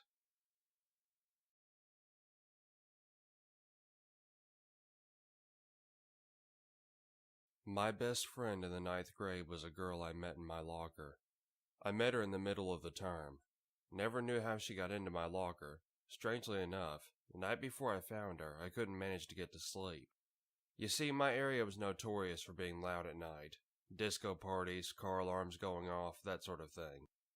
Dad never managed to find much work, and so we were stuck where we were. That night was especially loud. First, the shouting. That didn't really scare me, but what did get me was the sound of glass shattering. Screaming followed, then silence. I was too scared to go to sleep. All I could do was huddle under my blanket. I passed out sometime around midnight. The first thing I did when I woke up that morning was run full pelt down the staircase. Mom and Dad were in the kitchen. Dad was hanging up decorations to get ready for the Christmas season, and Mom was laying on the couch, fast asleep and snoring. "Don't wake her up," my dad told me. "She's down with the flu. No lunch today, mate. You know I can't cook." I got to school just in time for the late bell and rushed to my locker. It was tiny, about the size of a torso. Fumbling with the key, I struggled to unlock it. The lock was old, rusty, and the complete opposite of pliable. Finally, I got it open and swung it wide open. She was crammed into the locker. Her neck looked broken, her back pushed against the bottom of the locker, and her neck twisting up at the corner. Her thighs were on the opposite side of her head, going up the side, and led to the knees that were impossibly broken, bent in a right angle to run along the top of the locker, then broken again in the middle of the tibia in another right angle. She looked like an irregular shape out of a demented geometry textbook. It made me sick to my stomach to look at her deformed, crippling shape. She didn't seem in pain. It surprised me more that she was alive. Stiffly, she turned her head to face me, and blinked. "Hello," she said. I looked behind me. Dozens of students passed behind me. None of them seemed to care. I looked back at the locker. Her eyes were still on me, expectant. Her skin was bleached, her hair a solid dead black, like her eyes. Do you need help? I was still in shock. No, I'm not the one who does. The minutes ticked by as we stared at each other, in a deadlock. My name's Peter, I whispered. She just stared. I'm Peter? I struggled to think of something to say about me. I struggled to latch on to any memory. My mind had become a haze. I couldn't focus. Usually I was good at coping under stress. I said the only thing I could think of. I have a geography test next lesson that I didn't study for. Still staring. You look nice. She did, despite being broken and battered, crammed into my locker. Her face was beautiful, Asian somewhat. A smile slowly crept on her face. Is it okay if I started, gesturing to the locker door. No matter, she replied, the smile disappearing from her face. I closed the door just as the first bell for lessons rang. I did my geography test blindly. I didn't know a single answer. I didn't go to my locker for the rest of the day either. Didn't see her. I couldn't keep my books there anyway, and my mind was too hazy to remember anything but the present moment. The next day, Dad was still preparing the Christmas decorations. Mom was still sick. Dad said if her cold kept up, we might have to take her to a doctor. Before the first bell, I went to my locker once again. I slowly tried to insert the key into the lock. It was like trying to fit a thread through a needle. Gingerly, I swung the door open. She was still there. Hello, she said once more. I tried to ask her questions. Each time I did, she looked at me like I was speaking a different language. She looked confused. Her mind was as hazy as mine. But she was smiling. Not so much that it was noticeable, but a slight joy seemed to play on her lips. In the end, I said goodbye, closed the door, and went on my way. I aced the test. First break rolled around and I went back to my locker. No one was around. That was all right, though. Some people had started giving me funny looks as I spoke to her before lesson. Did you do that? I asked. Her smile grew wider. She nodded vigorously, to the full extent that her broken, twisted neck would allow. This is the beginning. I'd ask her for small favors, tests and whatnot. No matter what I wrote down on the paper, even outright silly gibberish, it came back replaced with a perfect answer. She liked talking about me. It made her happy, I guess, to know someone outside her tiny space. Besides, she didn't know anything about herself. As the days went by, her smile grew wider and wider. The day before Christmas, I asked her for something special. There was another girl. Sarah was her name. She was really pretty, and I think she liked me too. I didn't have the courage to ask her to be my girlfriend. Then I told my new friend. Her smile, which had become so wide, completely disappeared. My gut wrenched at the sight. I wanted to apologize, but she nodded. I hesitantly closed the door and left. I couldn't go home just yet. I had to stay on after school. For something. I couldn't quite remember what. Maybe it was homework? Did I have detention? No, it couldn't be that. I was an obedient student. My memory had started to struggle as well. That afternoon was just an indecipherable mess in my head. Christmas morning, I woke up and rushed down the stairs, burst into the living room. Dad was hanging by a rope slung across the ceiling fan, his skin a pale white, crisscrossed with dark purple veins, his eyes popping out of their sockets. Mom had been thrown on the couch, splayed out, caked in blood and glass fragments, starting to rot as well. The stench of decay invaded my nostrils, overloading my head. Neurons that were never meant to fire did. I stood still, then blanked.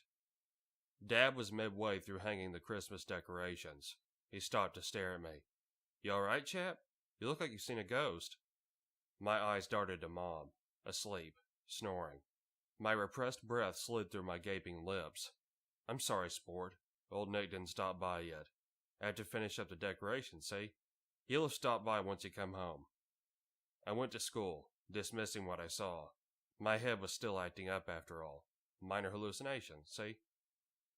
I know. School on Christmas? It was a program that my parents had enrolled me in. Education throughout holidays. We didn't have television or anything fun at home, and I really did like school. It was just, these days my head felt strange. I couldn't stay scared for long. I had to go see my new friend. I couldn't get the key in the lock fast enough. I threw the door open and it banged against another locker. I fell back to the ground and started screaming. Heads turned. More screams erupted from the flow of people behind me. Books were dropped, people stood stock still. Her neck crooked around the corner, tibia broken, back against the bottom of the locker. A pool of blood which had stagnated within flowed freely to the floor. Sarah.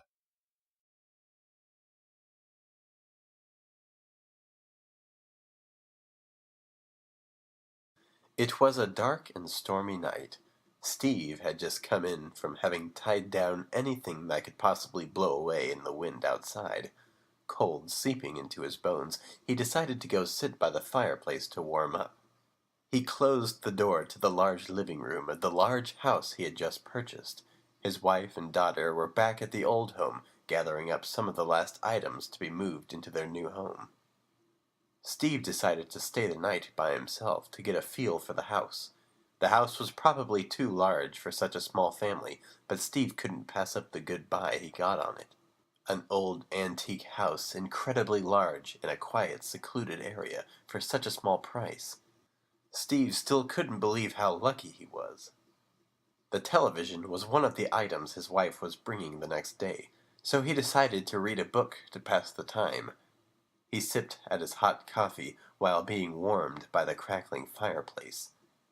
Steve couldn't help but look forward to many more nights like this, all snug in front of the grand fireplace on the cold winter nights that would eventually come. He had just started to get into his book when he heard a tapping sound from the upper floor. Steve brushed it off quickly. Old houses like this always make sounds like that in movies, even though I'm sure it's had enough time to settle. He had to chuckle over his corny joke. He went back to his book, but the sound started again. It seemed to be moving across the room upstairs. Perhaps mice, thought Steve. I should really look into that tomorrow morning. The wife would not be pleased to find mice in her new home. Tomorrow, though, no use chasing mice in the dark. Then Steve heard what sounded like a door opening upstairs. The big room was starting to feel a bit less cozy. He tried to pass it off as his imagination running wild, and tried to immerse himself in his book. It did no good, because this time the sounds didn't go away. The tapping and footsteps started to sound like they were coming down the stairs that led to the living room door. Thump, thump, thump, louder and louder as it went down. Steve had to put the book down now, and was staring at the door with great intensity. What if it's a robber, he thought, or worse. No, he mustn't let his imagination go wild. He stared at the great door and heard the footsteps keep thumping, finally coming up the stairs and toward the door. Thump, thump, thump. He stared at the door, his fear increasing. Thump, thump, thump. The fireplace suddenly went out. The door handle started to turn.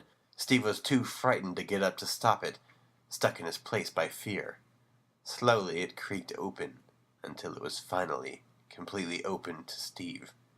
A great blinding light filled the room from the door. A blood-curdling scream arose from Steve. Ah! Linda pulled into the driveway in her truck. She was sure she finally had gotten every last thing and was ready to move into the new house. Her daughter bounced out of the car and ran towards her new home. Linda thought, not for the first time, that the house was much too big for the three of them, but Steve was too in love with it for her to change his mind. She had told Steve not to spend the night in the house alone, but he had insisted. She smiled to herself. The big goof was probably going to tell their daughter all kinds of ghost stories he had made up last night, and she'll end up trying to soothe her to bed tonight. Her daughter bounded into the house. She followed closely behind. She called for Steve, but no answer. Probably still asleep in that huge living room, or can't hear through the door. He loved that huge room most about this house. She told her daughter to check the living room for her father, and she went off to do that, while Linda started unpacking some of the food they had brought in the kitchen, when she heard the scream of her daughter. She ran to the living room to see what was the matter. She looked in and screamed herself. Steve was sitting in his chair, book on the floor. His hair had turned stark white. His clothes were ripped, and it looked like he had tried to claw his eyes out with all the claw marks on his face. He was dead, with a look of stark terror etched forever on his face. Linda retched and cried, "What could possibly have done this to her husband? What?" Then, through her sobs and her daughter's screaming, she thought she heard a thumping sound upstairs.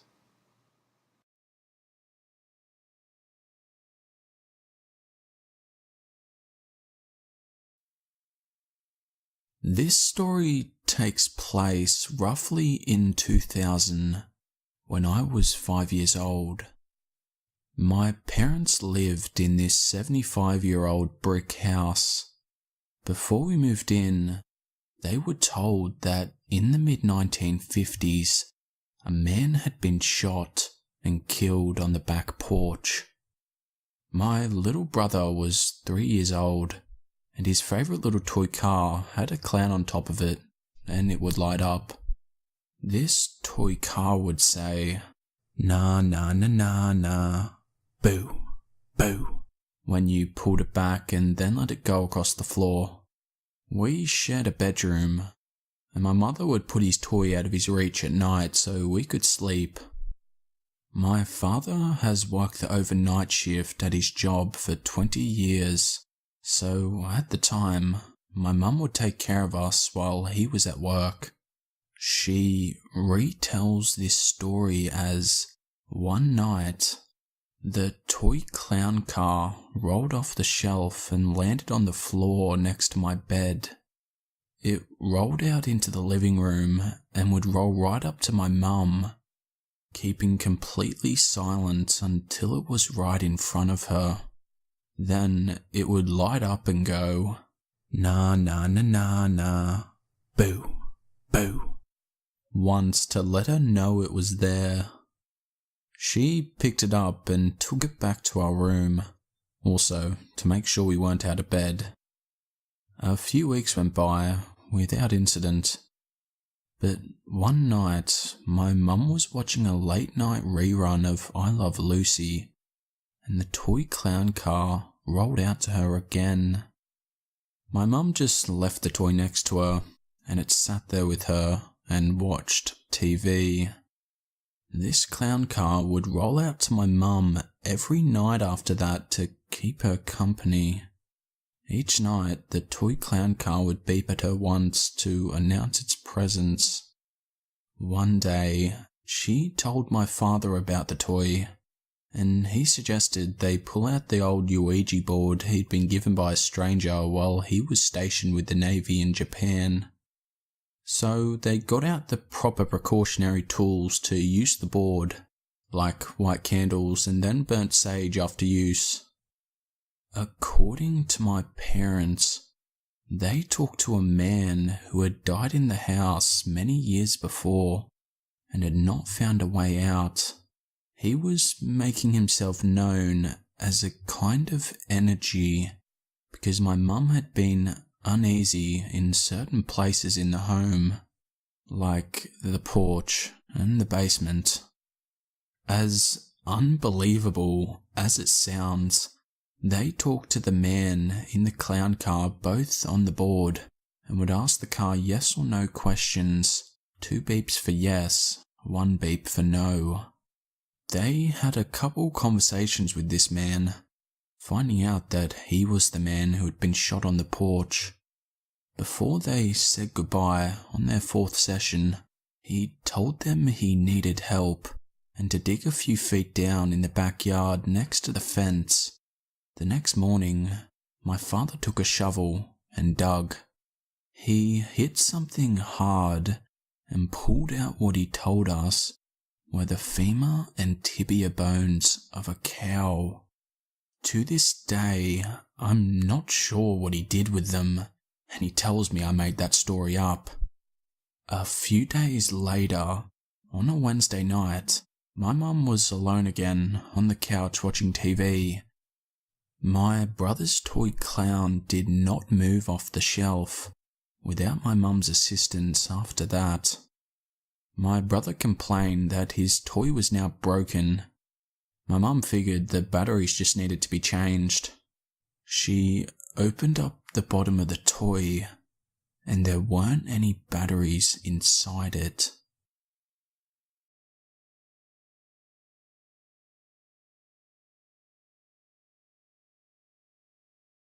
I need to give a little bit of background first, because it does play a role in this story.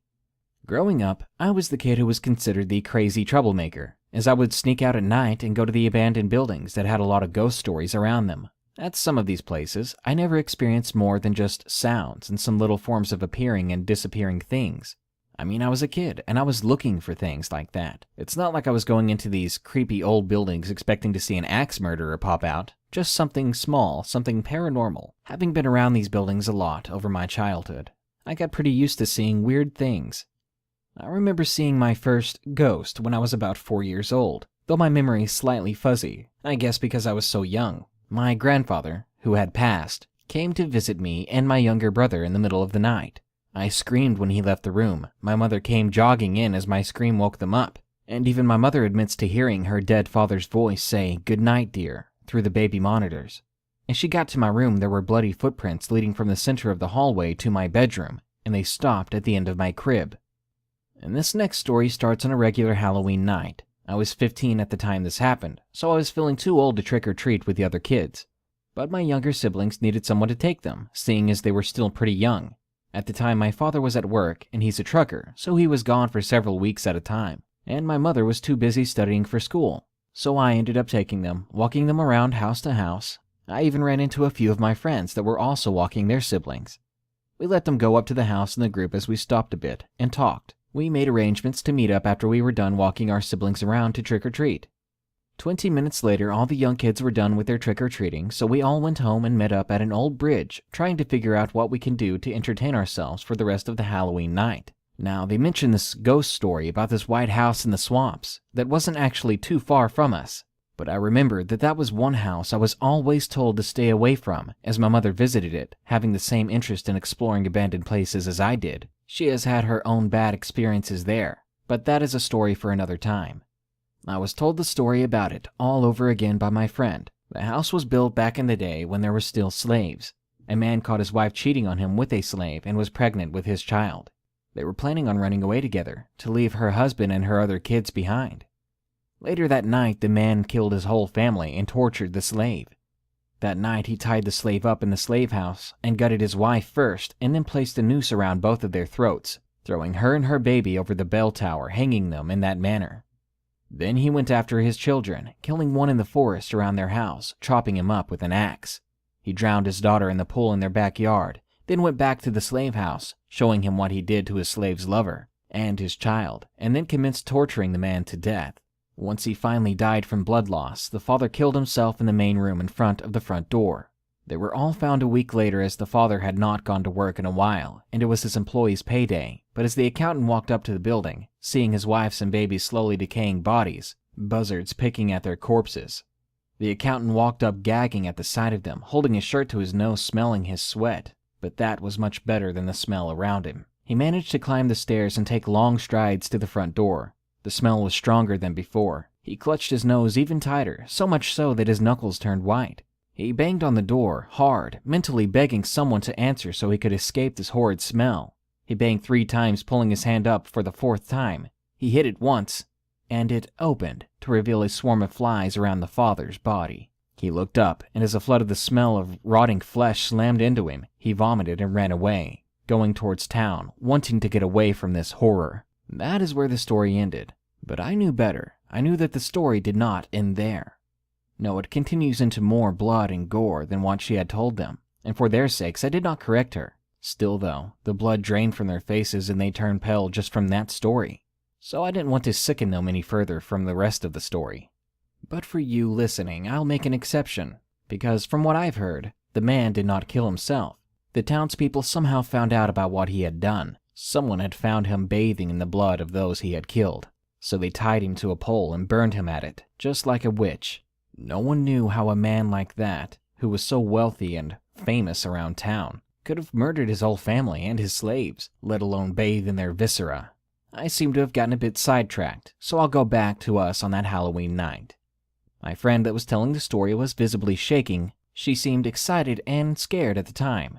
I could not tell, but she then asked them if they had the guts to follow her into the building. We all stood standing on the old bridge, waiting. They eventually all said no in shaky voices that seemed to match in each other's fears, and I stayed silent. Then she laughed and called them all chickens for not having the guts to go into that house. Then she boasted that she was not scared and would go in without them no problems. As soon as she stated that, she instantly regretted it, because she knew that they would jump on her statement and dare her to do it. And they did. But there was one rule that none of them wanted to follow, and they also didn't want to break it. That rule was that someone else had to go up there with her and by her side the whole time to make sure she did not go back on her dare.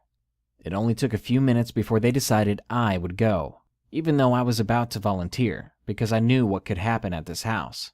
Or at least I thought I did. The two of us headed toward the house, the rest of the group waiting at a safe distance away, but still able to see what was going on. We found the house and we climbed the stairs. My friend was holding my arm the whole time. I could tell she was really scared, but was still going through with it. In my guts, something was screaming, "Don't go in that house," and we passed several warning signs and no trespassing signs on the way. The house on the outside was all boarded up, only a few windows had slight cracks showing even the door was boarded up, but not enough to keep two curious teens out. We pushed the door open, slipping inside.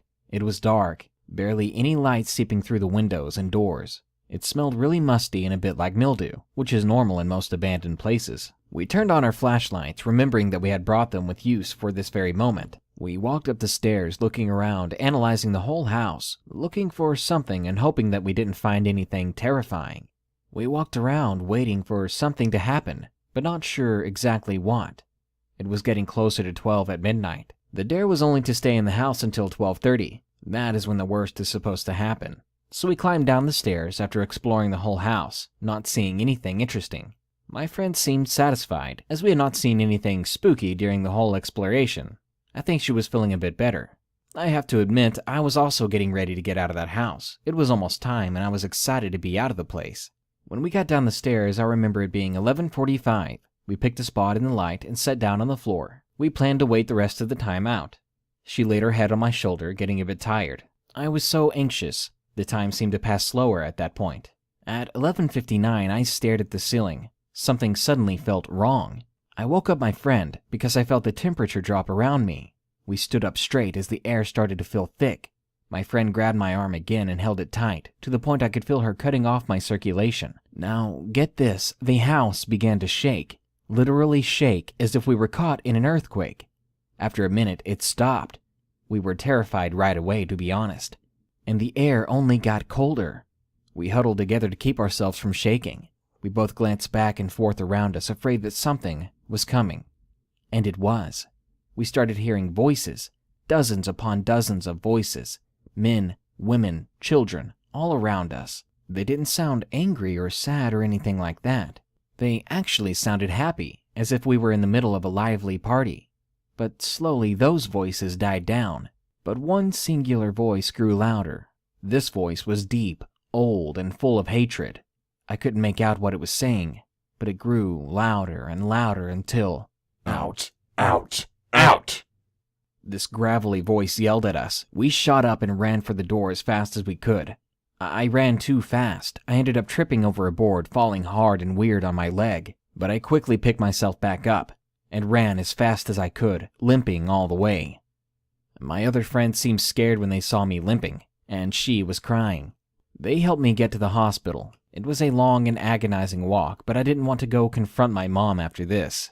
The doctor asked what had happened. He didn't believe what any of my friends had said, and I did not say a word to them about it. They could only speculate what ghosts we might have seen and stuff like that. They took care of my leg, taking an x-ray and setting me up with a cast and crutches. My mom was called and soon arrived. She took care of the bill and was very irritated and mad the whole way home. She was upset that we had been out so late in a dangerous place and said that I could have died, that I was lucky that my leg was the only thing I broke. It's been about 7 years since then. My knee causes me trouble from time to time, aches coming from nowhere, but I push through it. But every time I feel a tinge of pain in that leg, I am reminded of the foolish Halloween night that changed my beliefs entirely. Hearing those voices, it was all too real, and I wasn't alone in that experience. Now I know that something more awaits us after this life, even if some of us are a bit angry when we pass.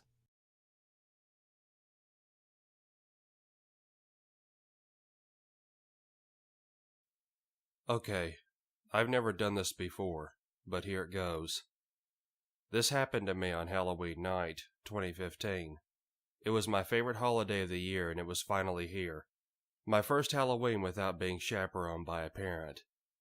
We live in a pretty wooded area, but houses are scattered about here and there. I dressed as the stranger from the video game Until Dawn. My friend dressed as a zombie, and my little brother dressed as the Pyro from Team Fortress 2. My friend and I were the age 13 at the time, and my little brother being 12. We were so excited to go alone for the first time. We waited until 9 p.m., so it was plenty dark and added to that creepy feeling of going alone. We began going down our dirt road to the barely lit street, making a right towards the houses. We trick-or-treated for a while and were almost satisfied with the amount of candy in our bags. We never get that much candy anyway because of the limit of houses, and decided to walk back home. We were about halfway home when my friend nudged my shoulder and pointed at something at the edge of the forest. It was a dark figure just standing still. I thought it was a tree at first, but I could see the outline of it from the light of the street lamp. We got a little creeped out, but continued walking. A little ways up, I heard a rustle in the bushes, and I'm pretty sure we all heard it, because my little brother and my friend were both looking at me with that what the heck kind of look. We all turned around and saw the man, closer this time, at the edge of the forest looking like he was trying to hide behind a tree. We all started walking faster, trying to get away from him. After all, we were almost home. About 3 minutes later, we heard another rustle, and we all turned around quickly only to see, you freaking guessed it, the same man standing there. We all just stood there watching him, giving him that we freaking see you look. But then we heard something that made our spines shiver. We heard another rustle to see another outline of a person beside him. We all knew we were going to die or worse if we didn't get out of there. We turned around and bolted towards my house, taking hard breaths as we did. I glanced behind me only to see 2 men gaining on us, but staying on the edge of the forest, not crossing into the road. As soon as my house was in sight, we all bolted to the woods beside it to try to get into the back door, hoping they wouldn't know where we lived. We made it through the sticks and branches in our way, and ran up the wooden steps into our house. We burst the glass sliding door open and locked it.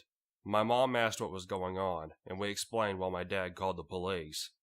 That night ruined trick-or-treating for me, so now I stay home with my friends and just watch a scary movie.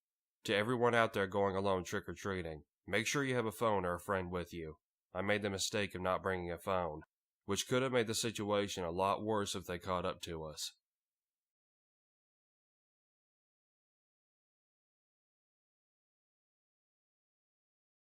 It happened in my bedroom at the age of 10. I always had trouble sleeping, and I spent most nights tossing and turning. I was a horror film fanatic as a child, and being scared was something I didn't have much experience with. I was not afraid of the dark, nor was I easily swayed by strange sounds or odd encounters. I did, however, know when to haul ass out of a situation, or to find a trusted adult. I always slept with my closet door open, which will come to be of some significance later in the story.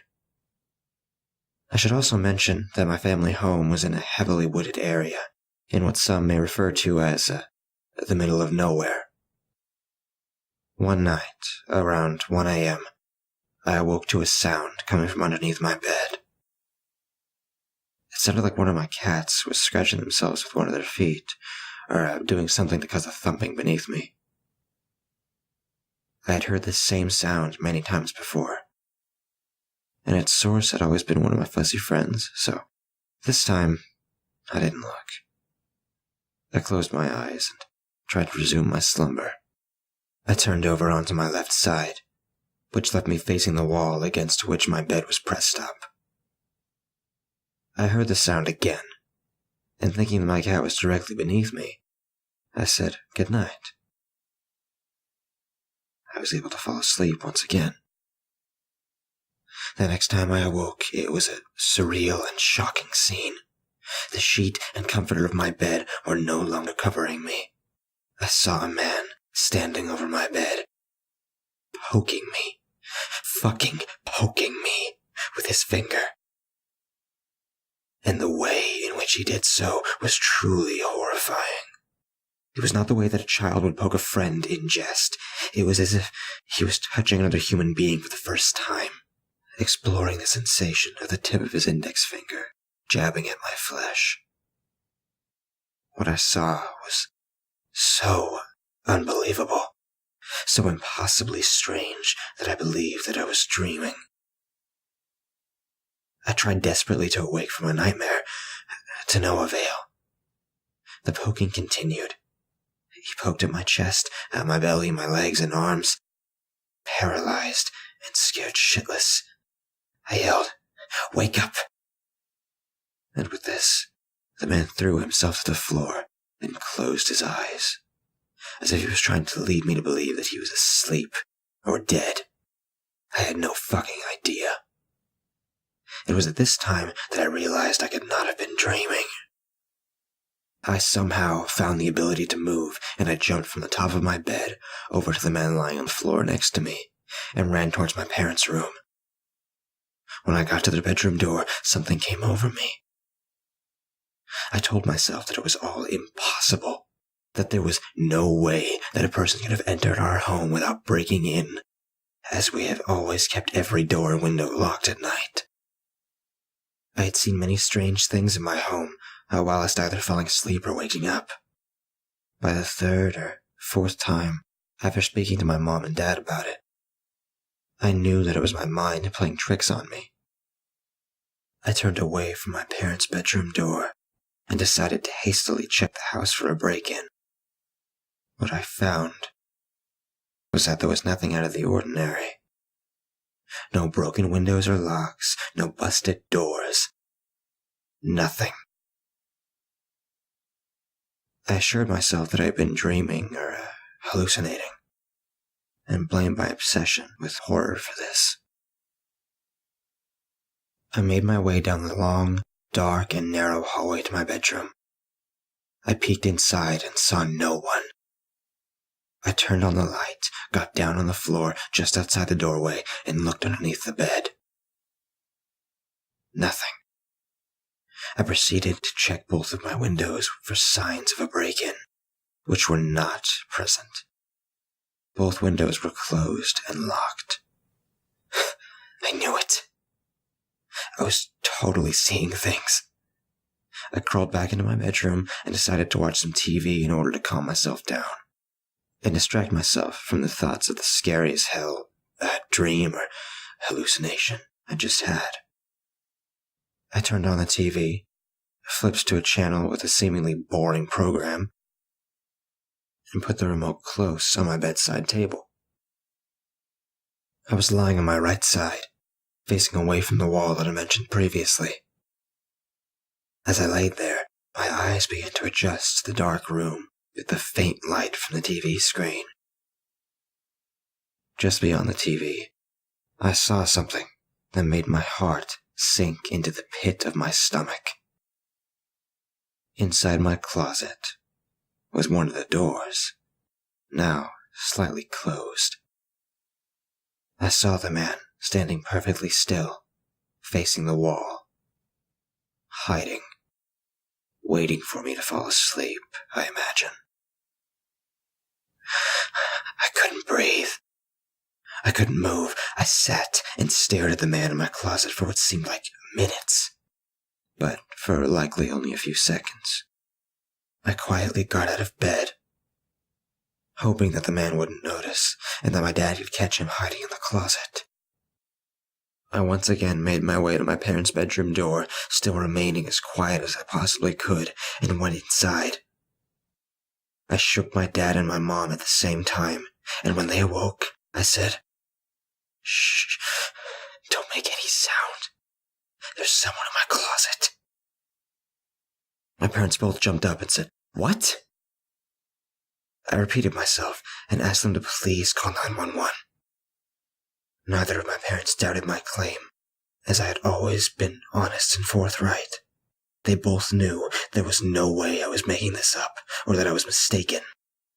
I'm sure that the look I must have had on my face made it clear that it was really happening.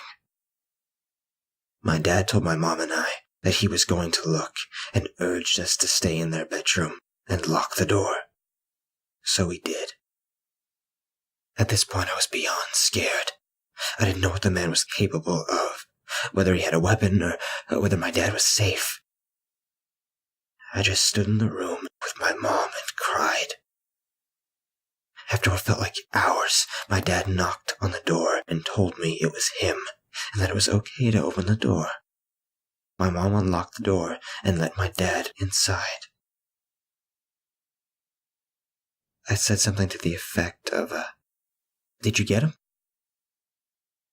And my dad looked at me with the most unsettling and confused look imaginable.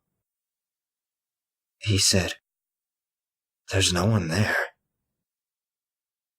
I assured him that there was indeed a man in my room, and that he had poked me. My dad said he had just checked every inch of the house and found no one. He had also checked the doors and windows, just as I had. Then it hit me. He must have a key. As soon as I said that, my parents looked at each other in absolute terror. Our nearest neighbor, a trusted and beloved friend whom we considered family, was in possession of a key to our house, as she had regularly babysat me since I was a toddler. She was the only person outside of my immediate family with a key to our home. Soon after this revelation, the police arrived. They took statements, they checked around our property, and they left. None of us got any sleep that night. The next day, my dad went to my neighbor's house and asked if she knew where her key to our house was. She said yes, and when she went to show him, she saw that it was missing. Her home had no signs of a break-in, and she had always kept her doors and windows locked. My parents had all of the locks on our doors changed, and opted to never again give a key to anyone, except in the wake of an emergency. I never discovered the identity of the man that lurked in my bedroom that night. The event left me traumatized, and it took me a very long time to accept what happened and move on. My sleeping trouble turned into full-on insomnia, and for about a decade, I was unable to sleep without a light on. It had been 20 years since that night, and apart from my parents, I'd never told a soul about it until now.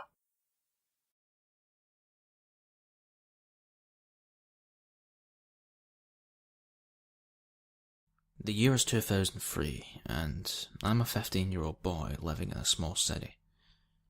This is a place where everyone seems to know everyone. I'm typically shy and often use the internet as a way to meet people. During this time, the instant messenger ICQ was still pretty popular amongst the teens in my area. I would often stay up late, adding new people and chatting them up. I would do this by searching by city and adding people I knew from school. This is how I met her. Her name was Sarah. We began chatting innocently enough. The normal, "Hey, what's up?" sort of deal. Now, Sarah was a self-described 17-year-old girl. Short, brown hair and nerdy. We hit it off pretty fast. We had so much in common that I found it easy to open up to her. Although, I thought it was strange that I'd never seen her in school. I go to the Christian school, explaining why I had never seen her. We continued chatting for some time, and I eventually gave her my home phone number. We chat regularly over the phone until eventually she asks, Would you like to hang out sometime? Without hesitation, we make plans for me to go over to her house, hang out and watch movies. The day finally comes for us to hang out. I make my way across town to the address she gives me. It's a small apartment building. Slightly confused on how she and the rest of her family would fit into such a small apartment, I make my way up the stairs. I knock, and I am immediately greeted at the door by a woman, maybe in her late 20s or early 30s. I knew this was Sarah, but she didn't look anything like she described. I was instantly weirded out, but followed her into her small one-bedroom apartment. I stupidly asked, "So, are your parents home?" She laughed. "No, it's just me here." I'm now sitting awkwardly on the couch. "Do you drink?" She's looking at me across the room. "Water," I joke. We both share an awkward laugh as she pours me a glass of wine. I never take a sip of it. She sits close to me after popping in a bootleg copy of Finding Nemo. My brother got this for me while it was still in theaters. He's like a hacker or something, she giggles. At this point, she is very close to me. I'm uncomfortable, and being the weirdo I am, I shift to the floor. I'm now sitting on the floor with my back up against the couch. She then straddles me from behind. "You look so tense." She begins rubbing my back. I'm really good at this. I can make you feel so good. I lean forward. "Thanks, but you don't need to do that. I'm fine." I explain that I should be going. She points to her bedroom. "You can stay the night. I've never had a guy stay in my bed." She keeps making sexual advances, telling me how she hasn't had sex in so long and she just wants to meet a nice guy like me. All the while, she keeps touching my arms and face. Now at this point in my life, I'm still a virgin, but the lady was not going to be the one to change that. I talked my way out of the situation and headed home. Over the next few days, I got several messages telling me she misses me and she's sorry. Eventually, I cave and respond to one of her messages. I ask her why she lied and what her deal is. She tells me that she had a hard time meeting friends and that she doesn't like people her own age. I feel bad, forgive her, and we make plans to talk in person. Here I am, at my last encounter with Sarah. I ride my bike to her apartment. Once inside, I'm greeted by not only her, but her parents too. They introduce themselves. "Finally, we get to meet Sarah's boyfriend," her dad jokes. "We've heard so much about you. She's always going on about how great you are." Her mum follows up. In my head, I am freaking out. I'm not this girl's boyfriend. Sarah grabs my hand and laces her fingers. She looks so happy. Her parents were actually just stopping over to pick something up, and were actually on their way out the door when I showed up. If I was going to get out of here, now would be the chance. I grabbed the box her mum was about to pick up. "I'll take that down for you." Her mum smiles. "You're a keeper?" I help her parents load the box into their SUV and hop on my bike. I was just swinging by to say hi. I should probably go home. Sarah wraps her arms around me and kisses my cheek. I ride home confused and plan on never talking to that girl again. She dropped me a few more messages and I never responded to them. She called the landline a few times, but we never spoke. I don't know whatever happened to her. I don't know why her parents didn't question my age, or if they were just okay with it.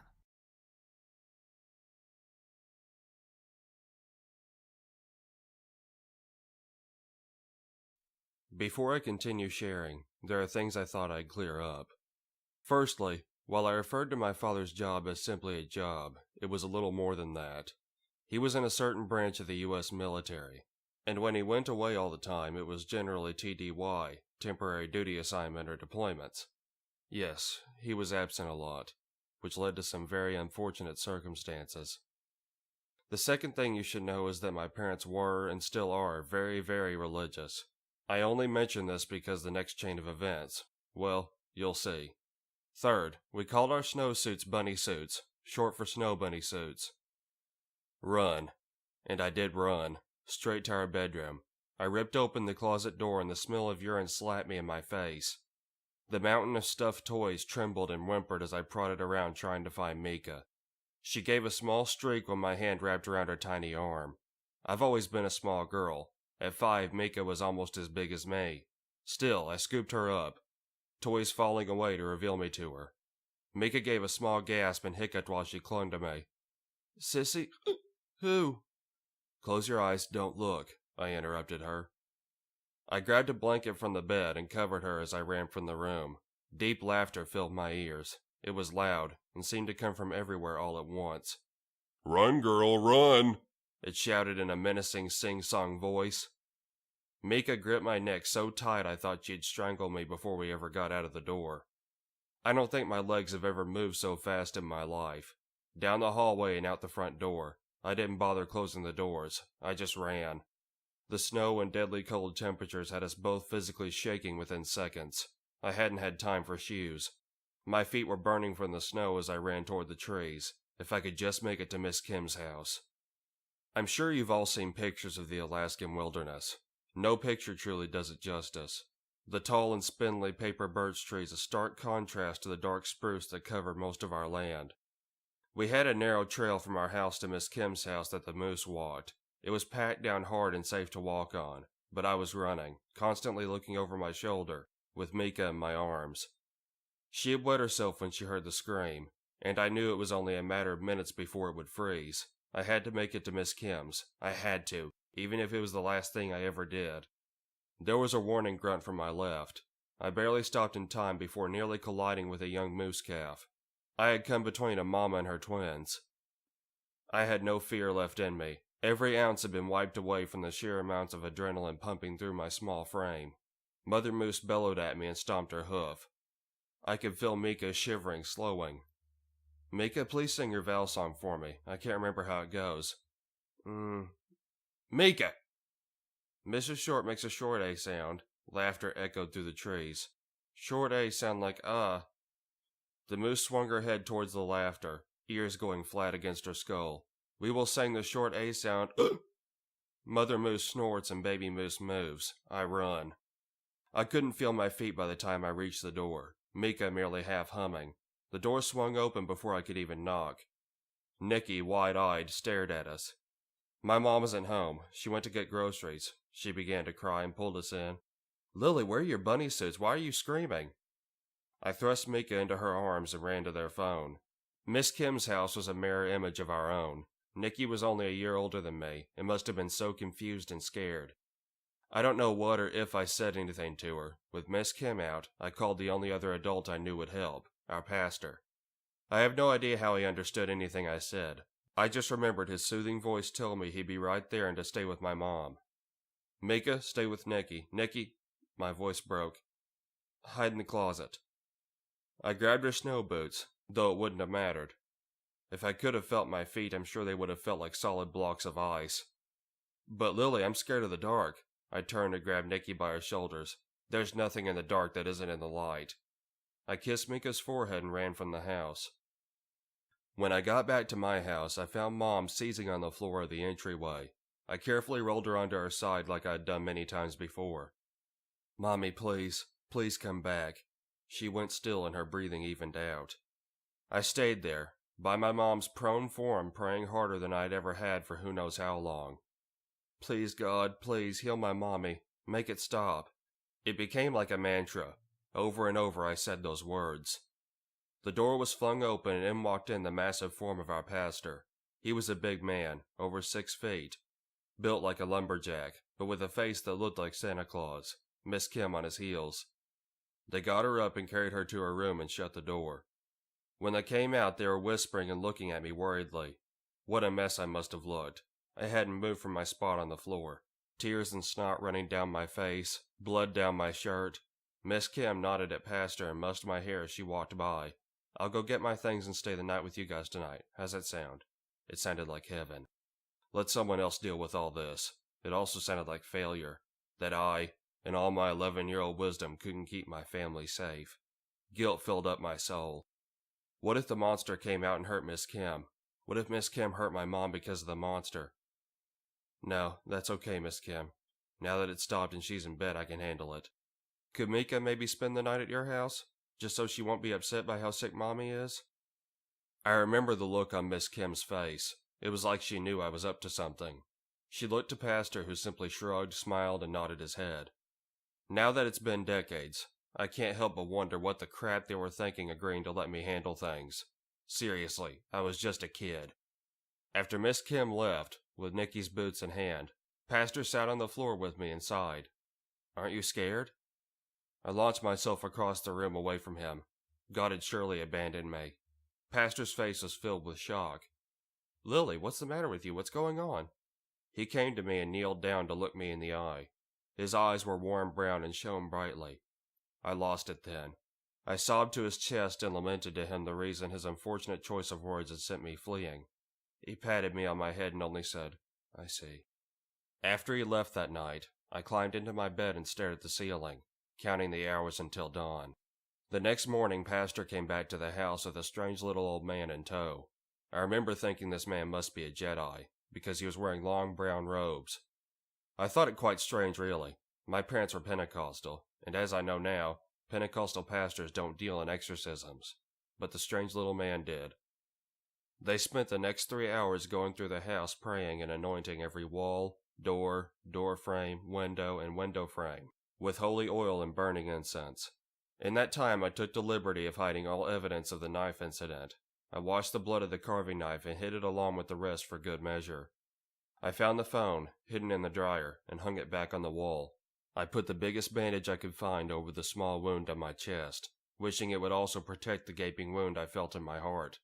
Deciding it would be best if anyone asked, to tell them that Socks did it. Though I probably needed a stitch or two, I called my dad. I told him Mom was sick. He sighed deeply. Lilith Ember, you need to be on your best behavior. You know that when you antagonize your mother with your disobedience that it sets off her illness. When I get back, I better not find out you've been causing trouble. I choked back a sob. Yes, Daddy, I promise to be good. His words hurt worse than the knife did.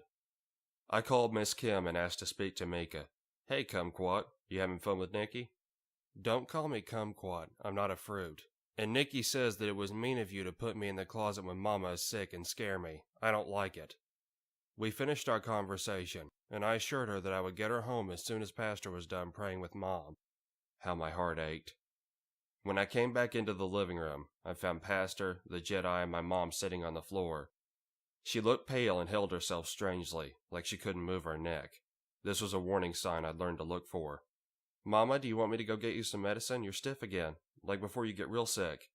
She shook her head no. Lily, we're going to pray for me right now. We're going to pray that this sickness leaves my body. I need you to be a good girl and sit there quietly. So I did. My eyes never left her. I had heard in church that God would do miracles, but I couldn't understand why taking her seizure medicine wasn't one. I watched as they prayed. Pastor put one hand on her shoulder and the other in the air. They prayed and prayed. The Jedi remained quietly watching. Pastor began to pray in tongues. Mom nodding her head and crying quietly. I saw her begin to go limp before the men did and rushed to her side. I'll get your medicine, Mommy, I whispered. Again, she refused. I watched as she began to seize. They wouldn't even let me roll her to her side. It's the devil leaving her, child. Sit back and watch God's wonders. The Jedi finally moved towards her. He pinned my mother to the floor, her head near his lap, his hands on her shoulders as she shook. Please let me get her medicine, I begged.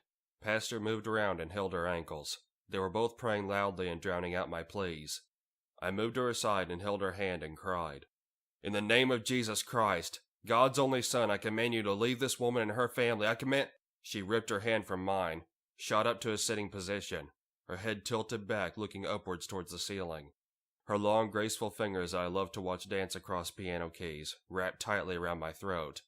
The noise she made was a cross between a wet gargle, a gasp, and a growl. Her head suddenly righted itself. She was staring directly at me while I fought to breathe. Her eyes, which had been rolled back while she seized, finally rolled forwards and glared at me. How about now? The monster's voice asked. The pastor and the Jedi both struggled to free me from her. I finally broke inside. I couldn't take it anymore. For whatever insane reason, I found this all incredibly funny. I tried to laugh, but her iron grip was squeezing my airways, so all that came out was a wheezy ha and a snort. I stopped fighting her hold on my neck and stared at her. Pastor and the Jedi both looked at me incredulously. The Master gave me a shake and then threw me across the room. The monster screamed in rage. I screamed back. I screamed with everything I had, staring down into that face filled with hate. Then I ran to the phone and called 911. My mom was hospitalized for a week. She was asleep for most of it. It had been her worst seizure to date. When she woke up, she remembered nothing. Pastor and Miss Kim never ever brought up Mom's episodes. They kept it to themselves. They didn't even tell my dad. I never saw the strange old man I thought was a Jedi again. Now I can only assume he was a monk of some sort. When my dad came home, he hit me for the first and only time in my life. You are killing your mother! He stormed out and didn't speak to me for a month. I had a bloody hand-shaped welt for almost as long. Mika was young, and I had been careful to whisk her away so she never saw Mom at her worst. Her and Mom still have a beautiful relationship. All she remembers is her big, mean older sister forcing her out into the snow once and locking her in her closet, and scaring her with monster stories. As far as she's concerned, the monster outside the closet was me.